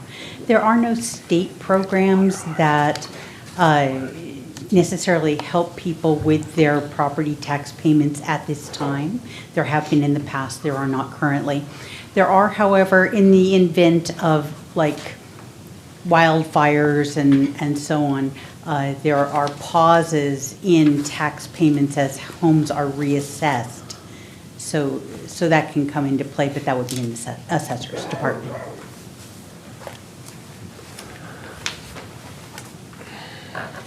Sorry. Thank you. I have nothing else. Thank you, Ron. Any other public comment? All right, I'll bring it back to the board, seeing none. Sure. So thank you to everyone. We had some new presenters today, and that was outstanding. I appreciate this. I always like to talk really quickly for the public. We have a $1.95 billion budget. It's a huge number, but you saw the truly discretionary spending of $311 million, I think it was, of which the 5 members up here directed where we see fit. And so a lot of that money is passed through from the federal and state government to provide services in our community. And I think you had touched on that there's tremendous need in our community, and that's why our budget has grown at a quick pace. Answering your question from my perspective on what is enough fund balance, and I think you'll get 5 different answers from the 5 different board members. I think we've gotten as high as $200, maybe $250 million, but it's less than that now. But that's a reason we're not panicking at this point. You heard earlier that there are, I know of 4 counties, LA, San Francisco, Orange County, and Monterey County, that have gone into hiring freezes already in the situation, but we're not there at this point because of that fund balance we have. It's a cushion for us to spend. I would start getting nervous if it goes, for myself personally, if it gets below $200 million. But again, everyone has a different idea, and they can answer that themselves. So the good news is we have an offset, a property tax against the loss of sales tax and Prop 172. The one big year we had where there was a big jump, I think it was in 21 or 22, and the discretionary spending came at came because of the non-tourism factor of this county. So we actually had more revenue in a couple of quarters than San Francisco collected, which is truly amazing within Stanislaus County. So we became a larger percentage of the statewide pool, and that gave us kind of a, lack of a better word, a shot in the arm. And now it's readjusting back to what is more normal as people are traveling more. You think of LA, Disneyland, or just tourist destinations.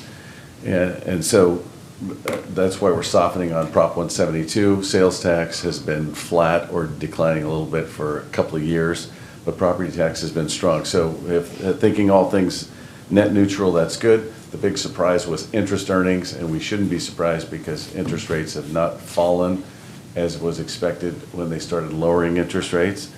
And so that's a positive. If someone has a prediction on what's going to happen on interest rates, I want to hear it, because you can't really build it into your model that you're going to exceed your expectations.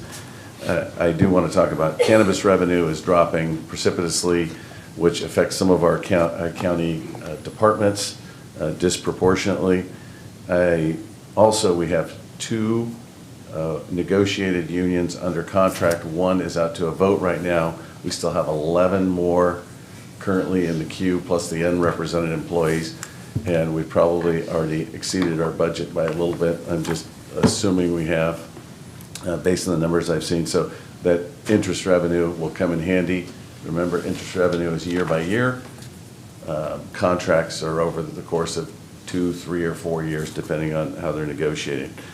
I feel, that I'm not in a panic mode, and I'm usually the one that's up here preaching caution, over and over and over. The thing that makes me the most nervous is what's happening in the state and the federal government, because $1.5 billion of that money comes from programs outside of this county. And if funding is cut, I think yesterday I was talking with a department head, and then a program cut that was refunded, it was back to funding, and I think that came to the federal government. But we're kind of sitting on pins and needles waiting, just like everyone else is, because we want to provide those services efficiently and effective and make sure that people are taken care of to the best of our knowledge. I do want to recognize item number 5 on today's agenda, or the recommendation number 5, is that spending within our means. We set legal budgets for a reason, and trying to keep people, departments, and they've done such a good job over the years in maintaining fund balance, meaning they didn't spend all of their money. And when it looks like we're overspending our budget, a lot of that is fund balance that's carried over. So I'm probably more cautious on that side that we don't overspend our legal budget, but for the time being, I'm okay. Again, thank you for the presentation. We've all been briefed, and that's why we don't ask a lot of questions, because we get these 3 or 4 hour briefings 4 times a year plus the new budget, and it's really eye-opening because everything's the same, but everything changes. Money comes from different areas. Sometimes it drops in your lap. Sometimes it does just the opposite. It disappears. And so we have to be nimble, and our folks and department heads do a good job of that. Okay, thanks, Vito. Vito kind of you got into the weeds a little bit. That was perfect. Good stuff. I'm just going to kind of hit it from a high level here. First, thank you guys all. Great presentation. Jewel, Patrice didn't come up, but I know she's, and Angelica, Joshua, Jennifer. And then, of course, Mark and Donna and Donna Linder, Donna Riley. Thank you guys. Great presentations. When I look at this, again, it's just great the way that we do stuff here. We plan out 5 years. We update every quarter, and everything is cyclical, right? There's good times and there's bad times, and they come and they go. And so, a couple of the graphs here, and you don't have to put them up, but the couple that I love here, and we talked about this one before, a long-range model, the general fund balance, which shows the potential for use of 91% expended versus all the way down to 100% expended, and it shows our, kind of the worst case scenario, if we expended 100%, where that fund balance that Vito was talking about would go. And that's okay, I didn't give you a heads up, this is coming. There it is, perfect, good job. I love this chart. This is accountant stuff, but this kind of gives you an idea where we could go depending on where our percentage of expended. That's a great chart there. So, and the only other one I wanted to pull up, if I could, is the employee chart that we showed. It was the line there that showed the amount of people that we have working for the county. And that's it, perfect. And so, only a couple of us have lived through this. Vito and I have. Vito a couple years ahead of me on this thing. But that lowest year, you could see that drop that happened beginning kind of in 2008, really, and just worked its way down to 3,600 employees, and now we're back up to the 4,905 employees. I mean, that chart kind of shows, just talking about employees here, but it talks about the ride kind of we've been on since things started to come back, and it's been a great ride. Really since 2011 when we bottomed out and started working our way up. Again, cyclical. Things getting better. They continue to get better all the way up through where we are right now. But I kind of see the ride slowing down here, and I think we all do. And we're all concerned about where this is going. And the ride up is easy, right? That's the fun part, and we all do that. But where we really earn our stripes is going to be on the ride down. And we, like I said, Vito and I got a little bit of that in the time that we were, early on here. And to the extent, I know Manny and Chance on the city councils, have dealt with these things too. But the ride down is where we earn our stripes, and it's not easy, and it's crucial that we handle the ride down well. I think the comment that Stephen made talked about the disaster of the Great Recession. The only part I would differ on that is that, thank God we had our forefathers, our previous supervisors here, we had fund balance, and we managed the money very well, and we made sure we were preparing, and we still do. We continue to prepare for the ride down, because that's where you need that fund balance to get you through this. We did have to cut employees. We did cut wages. We, reduced our workforce by 25%, all those things, but still we had fund balance to still help us provide services. And so, again, that's where it's really critical. I see this in my own business. Up here, those of us that have our own businesses, I see it in all my clients. The real character is born out of handling the downturns and how you handle that stuff. I've seen so many businesses just when things are going great, everything is fine. It's all kicks and giggles, and when it goes down, businesses just collapse because they're just not prepared for that. And so the preparation comes from the board, comes from the staff, and it comes from all of you department heads. I mean, we don't do this, the board doesn't just figure this out. It takes all of us together to figure out as we head down this hill for a while. It's not a permanent down. There is always a bottom, and we work our way back up. But it takes all of us as department heads and staff to get us through these hard times. And I really think that that's something that's coming our way. And we have to prepare for it, and we have to work as a team to get ourselves through this and just figure what are the most essential services, what are the things that are most important to us. I mean, we're not there right now. I mean, maybe I'm wrong, maybe it won't happen, and that would just be great. But if it does, we've got to be prepared for that and to deal with that. So, and that's why it's so important that what we do with these budgets and what all of you do with your budgets, and that we have to adhere to these budgets. The best thing we do is in these updates quarterly that we compare our budgeted versus actual. We're constantly looking, here's what we've budgeted for, where are we, what trajectory are we heading with regard to our actual expenses, and we make course corrections to make sure we stay within those budgets. So I feel like an accountant up here giving a lecture. That doesn't sound good. But it's the most important of times when we get into these situations, as things start to slow down and we're heading that direction, we all have to become good accountants and get ourselves through this thing. So again, great presentation. We're very well situated for this. The moves we're making are great. I appreciate all the hard work that everybody's done here. And I just ask for all of us as a team to continue to work on this and be prepared for maybe some tougher times, and we'll get through this like we always have. But thank you all very much, and I very much support this budget. I'll just chime in a little bit. First of all, thank you everyone that made the presentation. Again, like Supervisor Chiesa has said, we get multiple presentations prior to making this decision, and in those presentations we have the opportunity to ask all the questions. And the two elder statesmen that have lived through the times that times weren't as good can attest to the fact that times are better, but obviously we're cautiously optimistic just because so much of our funding comes from different avenues at the federal and state level.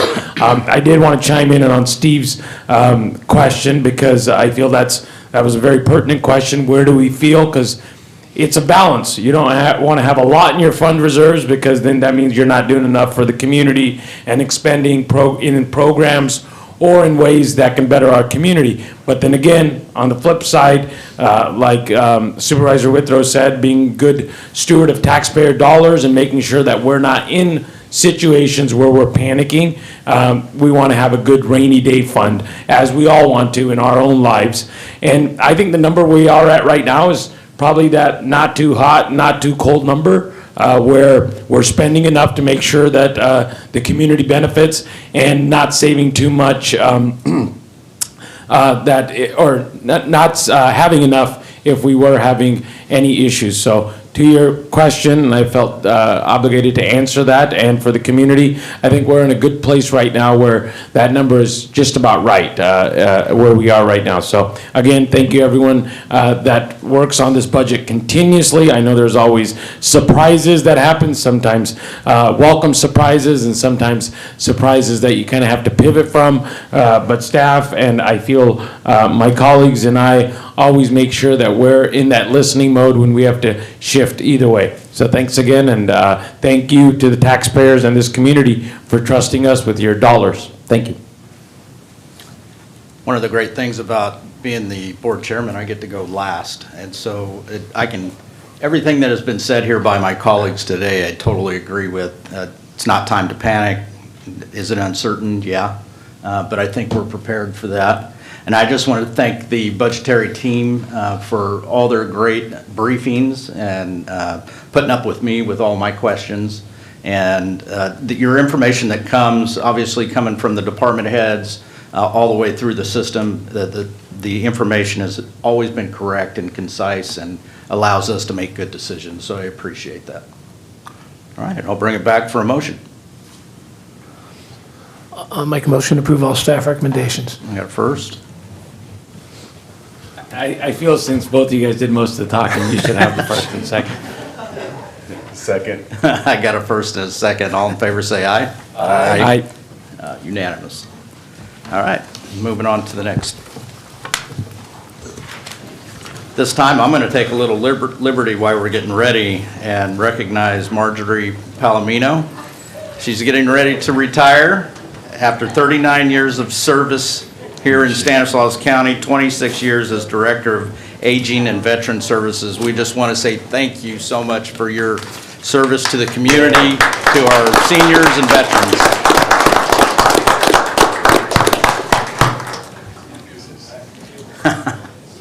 You knew we'd get you. May I know, and you promised me you wouldn't. And you know, this is 25 years, this is the least favorite part of my job, being here in front of you. But I do this one last time. I can say whatever I want to say, right? Now, one last time. Thank you, board members. I just couldn't leave without saying, really, just from the bottom of my heart, you know how much I appreciated everything you have done for our department. Your leadership, your guidance, your support of me or our department, it's just been, tremendous. You give us a beautiful veteran center, and veterans love it, and they get together and socialize, and we so appreciate everything. Not only from the Board of Supervisors, CEO Hayes, thank you and your staff for everything, your guidance, your support. It has only made our department so much more efficient as it has grown, and it has grown tremendously over the last 25 years. We're better because of your guidance. We are financially stronger, and we owe it to you. And I also want to thank Liz King and her staff, because you really make us sound so much better. All those proclamations that we have to do during the year, you guys are always so great and correct them and make them sound so much nicer than what we have to say. So thank you to you and your staff also. You've always been very supportive. And lastly, the MVPs of our team, our staff. I don't know if Don is still here, but I'm willing to arm wrestle you for claiming the best county staff, because I think we do have that, and I'm just teasing, of course, but they are the heroes. They are the ones that are day in, day out, work just tirelessly to make sure that those seniors and veterans get the services they need to stay independent in their homes. They want to stay in their communities, and our staff do a tremendous work in that area. And I'm gonna leave, and it doesn't matter, because the seniors and veterans that are getting our services, they don't know that I'm here or not, but they will continue to have those 50-some employees in our department working very, very hard. So thank you, seniors and veterans. It has been an honor serving you all these years. Thank you so much. Margie, before you leave, I think you had 3 employees when you started. How many employees do you have right now? I think we're at 50-some, 57. 53. 53. There you go. That's what you've done. Thank you so much, Margie. Thank you.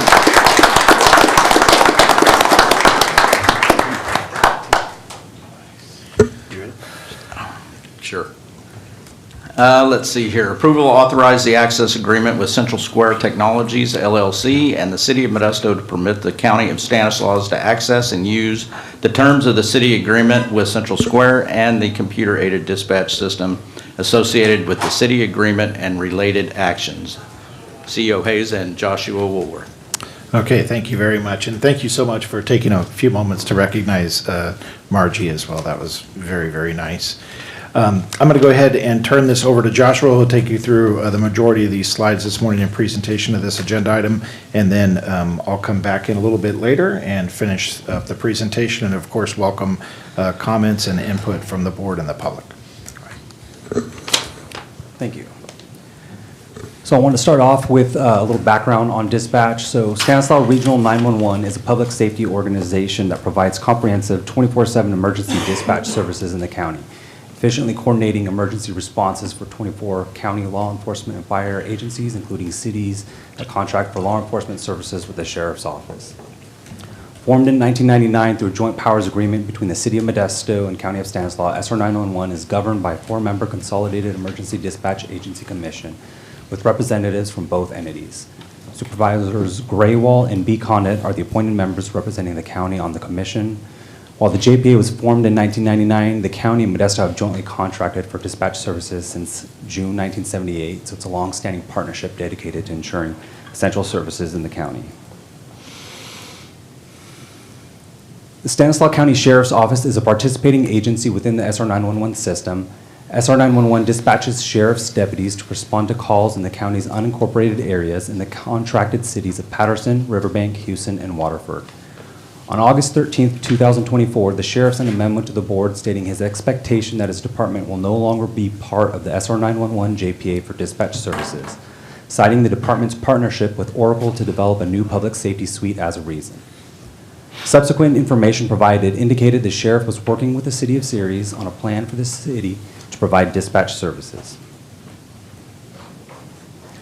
On December 10, 2024, the board requested the sheriff to submit a comprehensive plan by January 28, 2025. On that date, the sheriff's office presented the department's assessment of the JPA and the Central Square computer-aided dispatch system, information regarding the benefits of the Oracle Public Safety System, and the department's cost analysis of the proposed alternative dispatch center. The board authorized the department to negotiate with Ceres for a police dispatch services agreement to be brought back to the board for approval. On February 4th, the board accepted an update on emergency dispatch call processing in the county and SR 911's CAD system project. Board members expressed concerns about the timing of the various initiatives and requested that the sheriff's office return with final proposals for an alternative dispatch system. As of this meeting, the sheriff's office has not provided a comprehensive plan for alternative dispatch center. The current Dispatch Now CAD software being replaced by SR 911 is 2 major software versions behind. There is no option to update it, the technology is antiquated, and the potential for system failure exists. The Commission selected and approved the procurement of the Central Square CAD system on April 24th and June 26th of 2024, authorizing staff to work with Modesto to access Modesto's grant funds earmarked for a CAD system to procure the new system. Accessing Modesto's process lowered the implementation costs for all participating agencies, including the county. The new CAD system's one-time startup costs were estimated at $1.7 million in the staff report provided to the Commission on June 26, 2024. To ensure the continuity of dispatch services, staff recommend authorizing the purchasing agent to execute an access agreement with Central Square in the city of Modesto. The agreement will permit the county to access and use the terms of the city's contract with Central Square to procure licenses using the terms negotiated by the city. The agreement will also permit the licenses to access the CAD system SR 911 is implementing. Additionally, the agreement separates the relationship of access to the CAD system and the continuity of the JPA, which would provide the county with access to Modesto's CAD system should the JPA dissolve. The current CAD system allows unlimited licenses, while the new system requires a purchase license for each user. Staff recommend authorizing the purchasing agent to procure the Central Square CAD licenses required to allow probation, sheriff, Office of Emergency Services, and fire warden, and local fire agency staff to connect with the Central Square CAD system that SR 911 is implementing and consistent with board-approved service levels.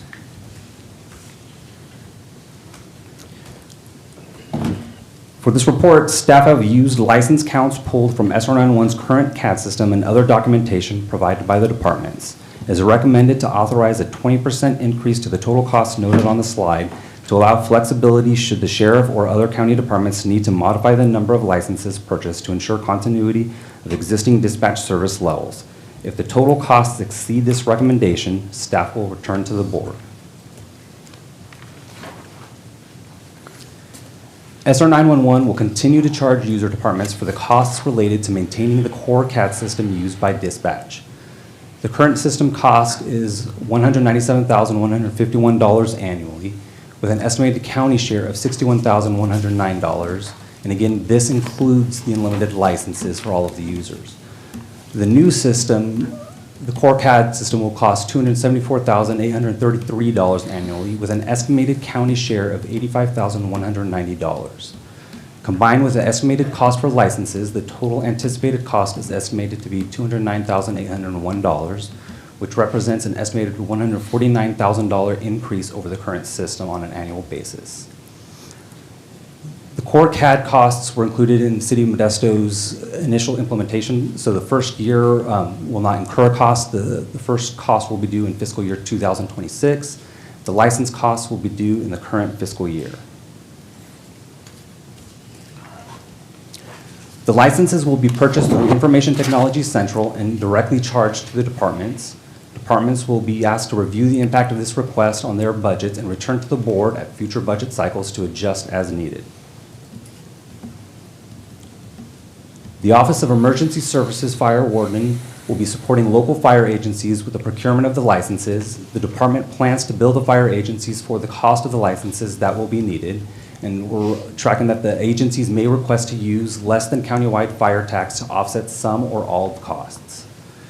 The OES Fire Warden, Probation Department, and Sheriff's Office expenses, less the cost for the contract cities, represent a general fund exposure of approximately $149,000. So the City of Modesto's agreement with Central Square, to which we're accessing with the access agreement, provides for a termination for convenience upon 30 days' notice. If the notice is provided within an existing term, there will be no refund of fees already paid. I'll turn it over to CEO Hayes. Thank you, Joshua. So I want to first address the staff recommendation that includes the board's consideration to sign a letter to Sheriff Dirksey. And a couple of things to just note and why that staff recommendation has come forward. As Joshua mentioned, we've gone through multiple public meetings on this particular topic, and in some of those public meetings, there's been a lot of confusion around what information is accurate or inaccurate, or what additional information may need to come before the board to provide clarity on this issue. And that lack of clarity has generated definitely a growing uncertainty amongst all the partner agencies that we work with, and even more importantly, the staff that provide these critical 911 services in the community. So our best effort to address those concerns was to recommend a letter that would allow the board to establish clear expectations and a structured framework that would ensure any completeness and accuracy of any of the information should we have a future additional presentations in the future if an alternative dispatch system continues to be pursued. So the letter is brought forward as a draft. We labeled it draft, and we welcome any changes you deem important that would align with the collective interest of the Board of Supervisors. It was our best attempt to do that, but understandably, it's been difficult to write for the voice of 5 distinct individuals, and we welcome any changes you may want to implement. I do want to just go ahead and review the staff recommendations that are before you. The first recommendations is to approve the access agreement with Central Square and the City of Modesto. This would permit us to access and use the terms of the city's agreement with Central Square and the CAD system associated with the city's agreement. The second recommendation is authorizes the General Services Agency, who acts as the purchasing agent, or his designee, to execute that access agreement with Central Square and the city. The third, again, authorizes the General Services Agency and purchasing agent to work with our Information Technology Central Department, or ITC, and the Probation Department to finalize their sales order. The fourth is GSA purchasing agent working with ITC to finalize the sales order for the Department of Emergency Services. Our fifth recommendation is the same recommendation, authorizing purchasing agent and ITC to finalize a sales order with the Sheriff's Office. And then the sixth is, as mentioned, authorize the chairman of the Board of Supervisors to sign a letter on behalf of the Board of Supervisors to the Sheriff regarding the future development of alternative dispatch proposals. That completes our presentation of this item, and we're here to answer any questions you may have. All right, I'll bring it back to the board. Manny? Yeah, thank you so much, Chair. So I do want to hone in a little bit on the letter. I appreciate the draft that's been put together by staff, and the chairman will be signing on behalf of the entire board. As far as the alternative dispatch system, I know we've had multiple conversations over the past few months with this proposal or this item. I know we're purchasing the CAD with Central Square, and give some certainty or at least a contingency plan if the alternative dispatch plan were not to come to fruition. However, in this letter, I feel that other than the last paragraph, which if anybody wants to reference the letter, it talks about working collaboratively with the Sheriff's Department and community partners to have a conversation on the alternative dispatch center. And so I just want to emphasize that that is memorialized in this document, because even though the numbers haven't been right, I think the sheriff's department, and I'm going to request the sheriff to speak and attest to that those conversations and those numbers, whether we go with this this partnership, because it goes without saying, it's very important to me as just one board member that this JPA exists. And will it exist in its current format? That remains to be seen. Although there is hope, or now more certainty because of learning about that Central Square can provide a CAD to CAD option with an additional purchase of the Unity software, which with my conversations with the city of Modesto, they have already purchased, which allows for the community to not have much changes as far as response times, as far as just a seamless process for the community, which I know that has been the concern of many of my colleagues. But learning about this CAD to CAD option, I feel that addresses that issue. Then the remaining conversations are with costs. Ideally, I would think that the cost would be same or not lower, but very similar to what the costs of the current JPA are, accounting for staffing levels that the city of Modesto would be bringing up, and the sheriff's department. But again, I just want to really emphasize that this is a long conversation that's been going on, and I want to keep that conversation going as far as the alternative dispatch, but in a setting where the JPA continues to exist with changes if the sheriff decides to go with the Oracle system, which he has been consistent that is his priority or his option of choice, if for lack of a better term.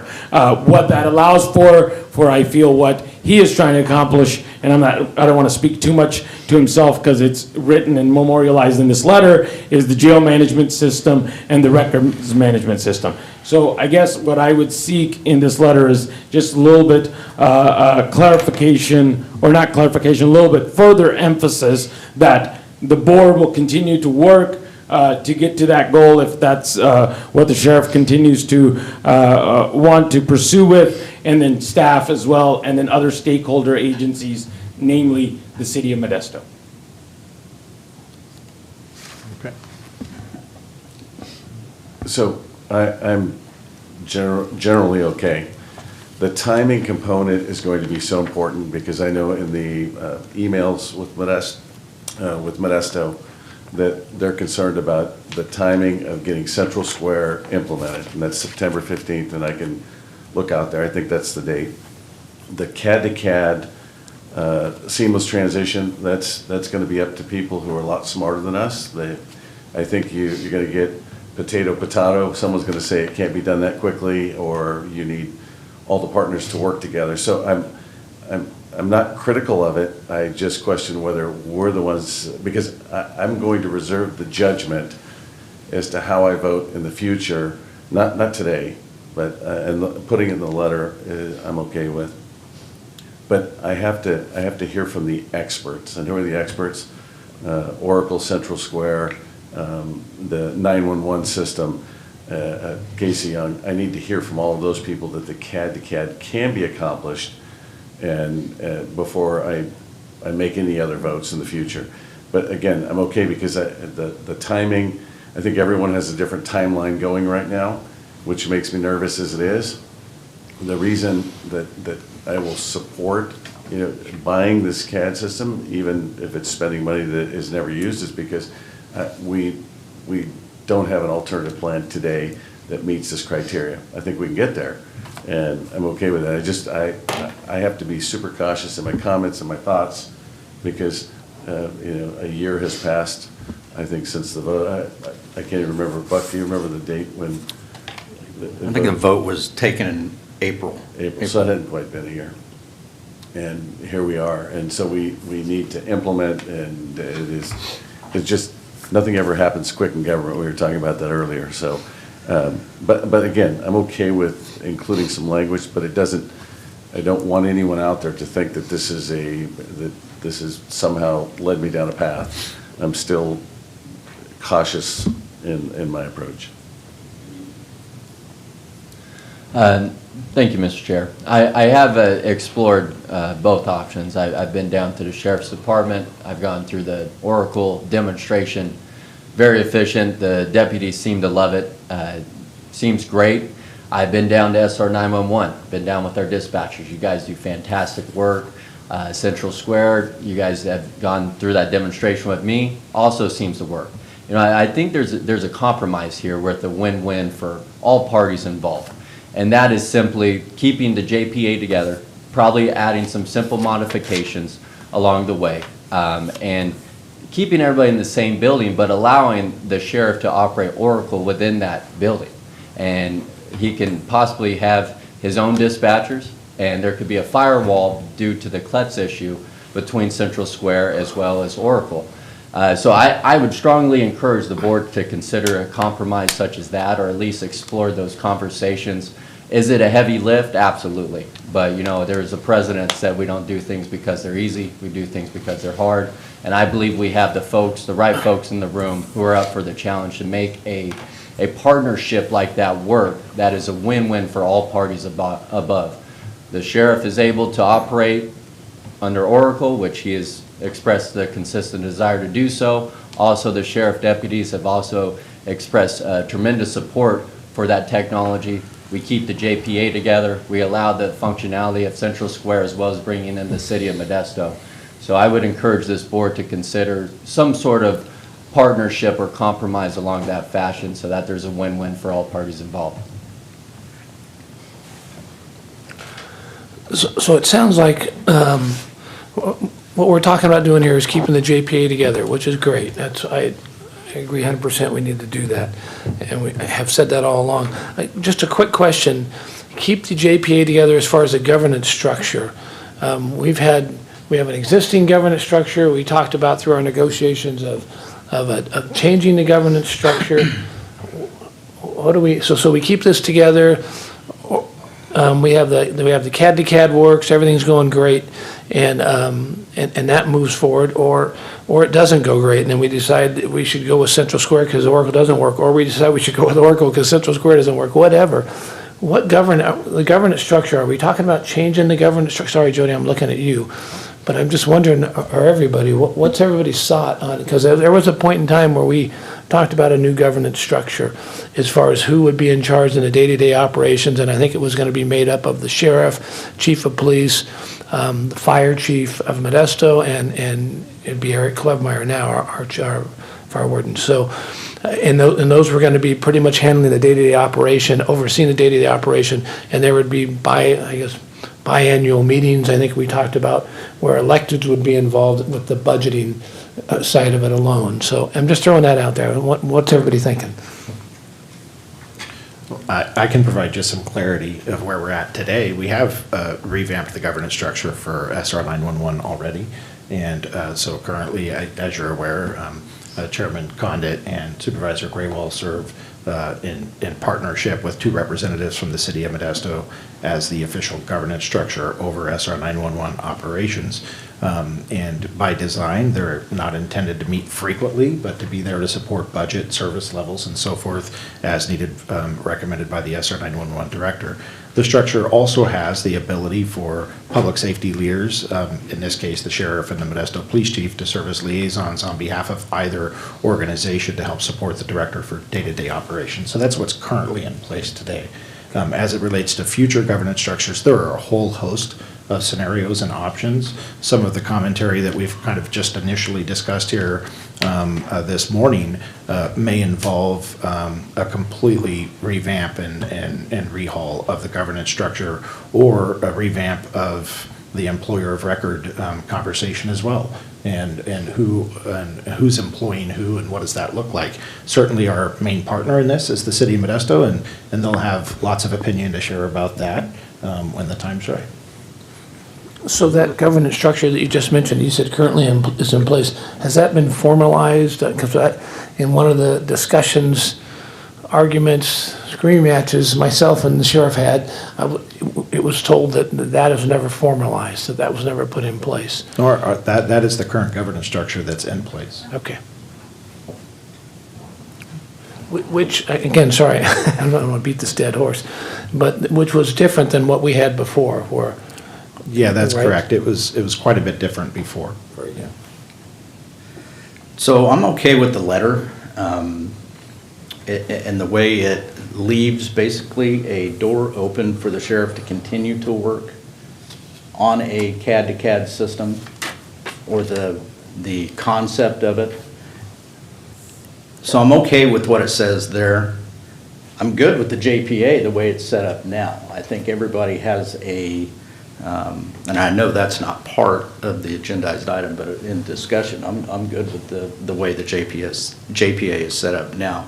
But as far as the letter goes, I'm good with that. Manny, I think I'd probably just need a little more explanation in what you're. No, I just, I don't feel that there's changes necessary. I just wanted to hone in on that, and I feel I've gotten the commitment to continue to work together and support the sheriff in his alternative dispatch. So I'm not asking for any changes. I just wanted to emphasize that and make sure that the board can kind of memorialize that for the public and, for our partners, the city of Modesto and staff, that we're going to continue to look at options and listen out the sheriff and his team on the implementation of Oracle now that the CAD to CAD system seems like a possibility. Right, because first, I think all the conversations were bringing in different partners, the cost associated with that, and now that we have this CAD to CAD option, really make sure that we continue that conversation. Right, okay.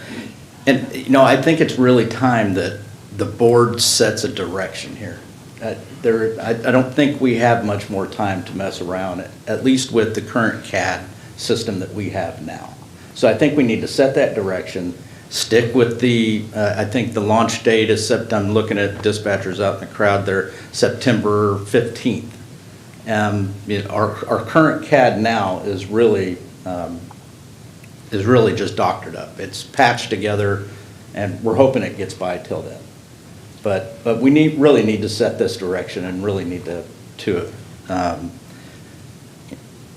Well, I think the September 15th, obviously that's been a date that's been discussed and agreed upon for the implementation of Central Square, but I also don't want that September 15th date to be a impediment or an issue if the sheriff decides to continue on with this option, because he also has to get everything implemented by September 15th then, right? So there has to be some conversations as time continues, because if there is an alternative dispatch, making sure that Oracle's also able to come on October 15th, because my understanding is they would have to build their database to mirror much of Central Square's database so that Unity software is able to connect the two. Again, way above my pay grade, Right. but I just want to make sure that September 15th date is not only on the implementation of Central Square, but we also use that as a guideline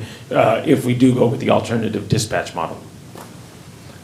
So as I understand it, if Oracle isn't ready for the CAD to CAD, again, like we know what we're talking about here, but if they weren't ready for it, we would continue, 911 dispatch would continue to use Central Square if it was up and should be up and running by then, and our sheriff's department, our probation department, and our fire, and everybody else would be using Central Square until Oracle was up and running and able to prove that it was able to worthy of the task here, I guess. So.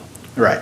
Okay. No degradation of the system. That's what we should be looking at, that there should be no degradation of the system. And a lengthy response time.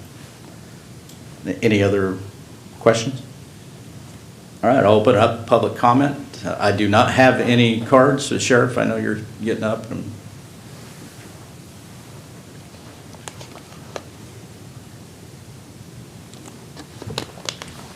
Good morning, Mr. Chair, members of the board. Kind of a request of Supervisor Graywall and Supervisor Chanthcon, a couple of comments on this. In the last 2 weeks or so, we have had discussions around this alternative model with keeping the JPA together right, and what that would look like. I think it's actually 2 weeks ago today that we had the first conversation, I think, with Vito and Chance. And I think that this is by far the happiest medium, if you will, of how we can accomplish all of these tasks together. Obviously, in the various meetings and conversations that we've had, and Terry, to your point, some have been not so pleasant, and I acknowledge that. But clearly, I've heard that the board's overwhelming interest is in keeping the partnership, the JPA, together, but also specifically for the intention of none of the call transfers or impact on response time. And through this CAD to CAD solution, which I have extreme confidence will work, I believe that we can absolutely do that. We can absolutely do that too with some restructuring of the organization to where the sheriff's office can then operate the Oracle system, which is a tremendous value for our organization across both CAD, RMS, and JMS, a tremendous value to the county, and it will greatly increase our efficiency. And I think that all of that can be done without any kind of significant or negative impact on the city of Modesto. Functionally, they get to do exactly what it is that they've wanted to do, and that's go to Central Square. And I've stood right here and said that I support that. So I think that what you have here is an option of I guess you will call it a win-win-win. There is still some work to be done. I fully acknowledge that. All of the sausage has not been made, so to speak. But I think that it can get us where we need to be, again, at significant savings to our county and increased efficiency to the sheriff's office specifically. So I would appreciate the support in that endeavor for sure. And I also believe that it will be the fastest solution for a variety of reasons. There would be more work to be done, I believe, for the sheriff's office to transition to Central Square and all the impacts that that would drive within our organization. And I think that we can go live on Oracle way faster than we could with Central Square. So this idea of the September 15th date, which I know that Modesto has been very adamant about, I don't believe that we could make with Central Square. I do believe that we can make with Oracle, and we have a strong commitment from them. I've been in communication with them regularly that they can absolutely make that happen by that date. And I think that's all that I have on my notes, pending any questions from the board members. Questions for the sheriff? If you went live before, you would have to transfer the calls, right? You wouldn't have a CAD to CAD? That would not be the intention. I think the intention, Vito, would be that on September 15th, we would go live on Oracle. They can go live on Central Square. CAD to CAD would work. So there's no, systemically or operationally, there's no change. The calls will come in, they will get answered, they will be entered into whatever CAD the call takers use. They will functionally instantaneously pop up on our screen, on the Oracle screen, and we will dispatch it subsequently. And it would be kind of a transparent process. The point simply being that I think that by September 15th, we can be live on Oracle. I do not believe that we being the SO, can be live on Central Square by that date. So then if you're not live by that date, you'll be using Central Square until you're ready to go, until Oracle is ready to go. Well, that, again, we can't use Central Square by that date because we can't really onboard two systems at one time. There's just not really a way to do it. But you're saying that you should be able to be on Central, or Oracle on 9/15? Yes, exactly. His is opposite of what you're saying. So you think Oracle will be ready by yes the time Central Square is ready? Yes, correct. Again, I'm going to reserve all my judgment at this point. I'm willing to move forward with this, but I need to make sure because what I hear from one side, what I hear from the other side never seems to match up very well. So we'll continue. And if you have trust that that can happen within budget, no degradation, then I'm having that conversation with you. If I see that that isn't the case, then I'm not having that conversation with you. Just in all transparency. Yeah, no, I think this is a compromise, is what we're trying to do, to try to keep this thing together. And so, but time will tell. whether this works or doesn't. And I agree with Vito that if this works, great. If it works out, or, I mean, like I said, it could end up, you know, Oracle's the greatest thing since peanut butter, and it's the one we go with, and maybe Central Square we want it to go that way. Modesto wants it to go that way, or vice versa. If it falls flat on its face, we've got Central Square there to pick us up if we have to, and we're not totally in, you know, all the way in with Oracle either. So I think, again, this is a compromise that I think will work for everybody, and we'll see where this, we'll give it a chance to all play out. So would the board be willing to adopt some sort of formalized language to allow the sheriff to pursue the operation with Oracle while continuing relationships with Central Square by the deadline of September 15th? Is there anything that precludes him from doing that in the language? There's not anything that precludes him. No, I don't think so. If I may, I don't believe that would be necessary because we already have the approved contract with Oracle. So I don't know that I think that's necessary, other than I think that what we need is, we need to do some of the sausage making very quickly. As far as the JPA? Correct. Okay.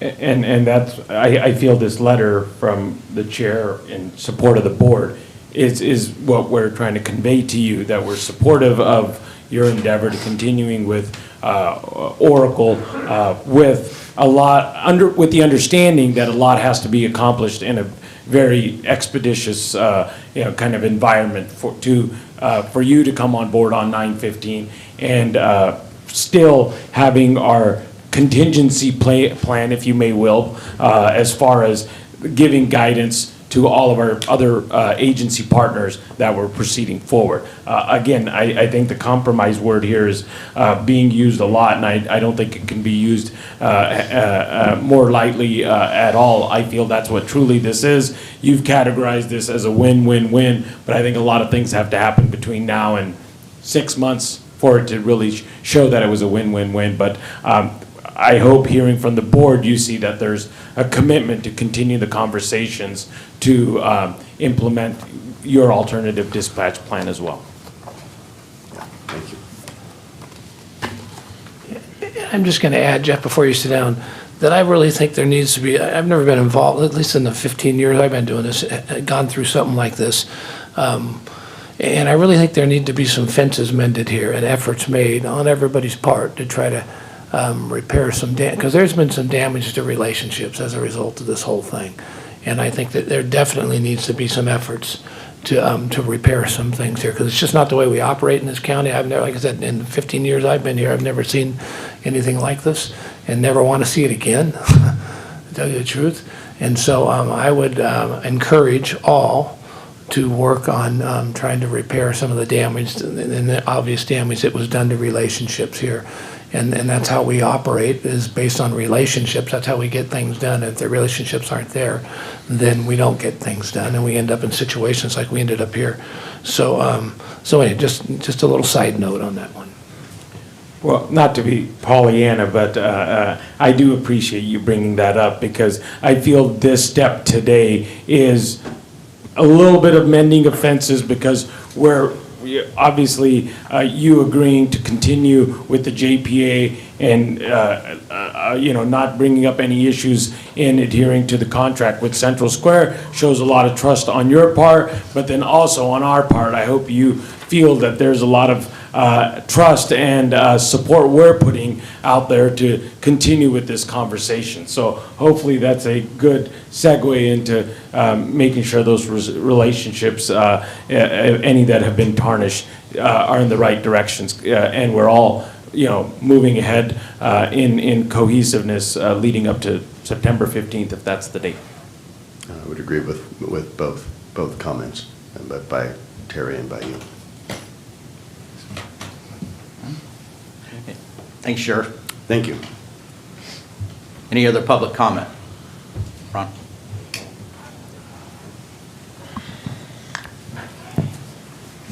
Ron McMurtry again. Thank you, Mr. Chair and members of the board. Some jargon has been thrown around, and I want to clarify for my own edification. When you're referring to the JPA, you're referring to CDAC, right? The Joint Powers Yeah, Authority. you all called it the JPA, so yeah, sure. And the last meeting I attended, I couldn't think of the name, and I've been researching, it's very interesting.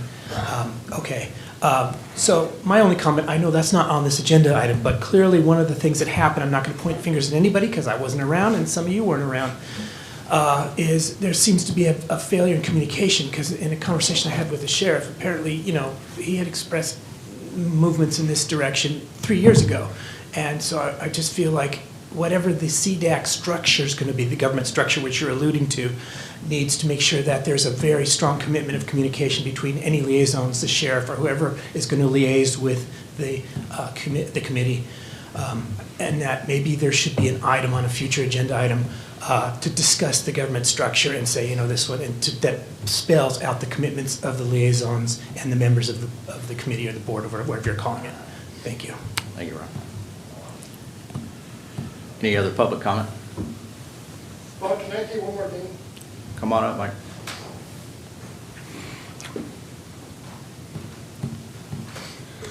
So again, about the Marie thing, Jack and Kelly both were invited to the public news conference in Turlock at the Sheriff's Department, and so that's the reason why I don't agree with how Marie had them directly removed, because they are both veterans and they do not deserve that kind of disrespect. Thanks, Mike. Any other public comment? All right, I'll bring it back to the board for motion. Motion to approve all staff recommendations. I have a first. I'll second it. And we have a second. All in favor, say aye. Aye. Any opposed? Unanimous. Just a point of clarification, this is Liz King, Clerk of the Board. The letter that's, that was submitted is just approved as is. submitted. Thank you. Yep. All right, moving on to correspondence. Acknowledge receipt of correspondence, referred, recommended on the agenda. Board of Supervisor reports. Any reports? I just want to thank you for recognizing Margie Palomino. Yesterday, you and I had the opportunity to go out to the Area on Aging, their board meeting, and that woman is loved by all of those folks that she represents, her employees. I thought that was great. I just want to talk about one event I went to that reminds me of what a great community we have at the Alexander Cohen Hospice House in Houston. They had an opening of a pediatric room, and obviously if you're in hospice, it's a tough time, but they had an additional room added on for the parents so they could stay there in a side room, and the foster family sponsored it, and the Eakins and the Eagers, and there were a lot of folks. The Krosnicks were there who were sponsors of this, but it went into a larger conversation about how much time and effort and money people give to make our community better. And I think, you know, we see it from time to time, but I just want to thank all those people publicly. It was truly a tremendous event, heartwarming, and we show up with a certificate. Yesterday we showed up with a certificate for 39 years of service, and I feel like, you know, I need to do more, or we need to do more. I feel like hugging and telling people we love them and all those things that come with it. It's just, it was amazing, but it reminds me again, people are committed to making this community better on a continual basis, and they need to be, any chance we have to say something nice about them, we should. Agree 100%. All right. Moving on to legislative fiscal management report, Chief Executive Officer. Okay, just a few things. First, I want to acknowledge that at the federal level, with the current continuing resolution that is expiring on Friday, the House and Senate appropriations are still working to find a path forward for fiscal year 25 appropriations bills. However, it is becoming increasingly likely that Congress will need to pass another continuing resolution to avoid a government shutdown, as bipartisan funding negotiations are clearly stalled. You'll see a lot of this in the news, and there's hope that there will not be another shutdown. particularly knowing that in about a week and a half or so, we're going to do our annual advocacy trip back to DC, and going during a shutdown would be a much different experience. So hopefully that gets resolved. And also just a note of celebration at the state level. We're very proud to share that our own Deputy Executive Officer, Erica Ignacio, was recognized at the Capitol yesterday as the 22nd Assembly District 2025 Woman of the Year. Erica's back there, so good job, Erica. Wonderful. And my last note is we are required to report publicly and to read into the record anytime we appoint a department head position here in Stanislaus County. And I want to celebrate and acknowledge that we have appointed Heather Duval as the Managing Director of the Health Services Agency. Heather will be taking over for Mary Ann Lily Tengowski, who will be retiring at the end of this month. Very, very big shoes to fill in a very, very big department. Her salary will be $97.87 per hour, and her benefits will be consistent with county department heads. That's all I have to report today. Thank you. All right, we're going to adjourn. Just real quick, Deputy Flores, thank you for your overwatch. We're going to adjourn, and we do have closed session. If council would report on closed session items. Yes, we do have several items to discuss in closed session this morning. The first is conference with legal counsel, significant exposure to litigation pursuant to Government Code Section 549.56.9, subdivision D2 or 3. One matter to discuss there, the facts and circumstances to be discussed are contained in a letter dated November 8, 2024 from the Sheriff to the Board of Supervisors requesting the Board appoint conflict counsel regarding the Sheriff's disagreement with the Consolidated Emergency Dispatch Agency's selection dispatch software. The Sheriff's letter is available from the Clerk of the Board. The second item is public employee appointment. Title Director of Behavioral Health and Recovery Services. That's pursuant to Government Code Section 549.57 subdivision B. The third item is conference with labor negotiator pursuant to Government Code Section 549.57.6. The agency negotiators there are Jody Hayes, Ryan Loop, and Jonah Navarro. Labor organization is AFSCME, Local 10, Stanislaus County Employees Association. The fourth item is also a conference with labor negotiator pursuant to Government Code Section 549.57.6. We'll see. The agency negotiators are Jody Hayes, Ryan Loop, Jonah Navarro. Labor organizations are Stan County Employees Association, American Federation of State, County, and Municipal Employees, Local 10, Service Employees International Union, Local 52, California Nurses Association. Thank you, Brian, for putting this long list together for me. County Attorneys Association, Deputy Sheriff's Association, Stanislaus County Sheriff's Supervisors Association, Stanislaus County Deputy Probation Officers Association, Stanislaus Regional Emergency Dispatchers Association, Stanislaus County Probation Corrections Officer Association, Stanislaus County Sheriff's Management Association, Stanislaus County District Attorneys Association, and, wait for it, Stanislaus Sworn Deputies Association. With that, be appropriate for public comment. Is there any public comment? Seeing none? Adjourn.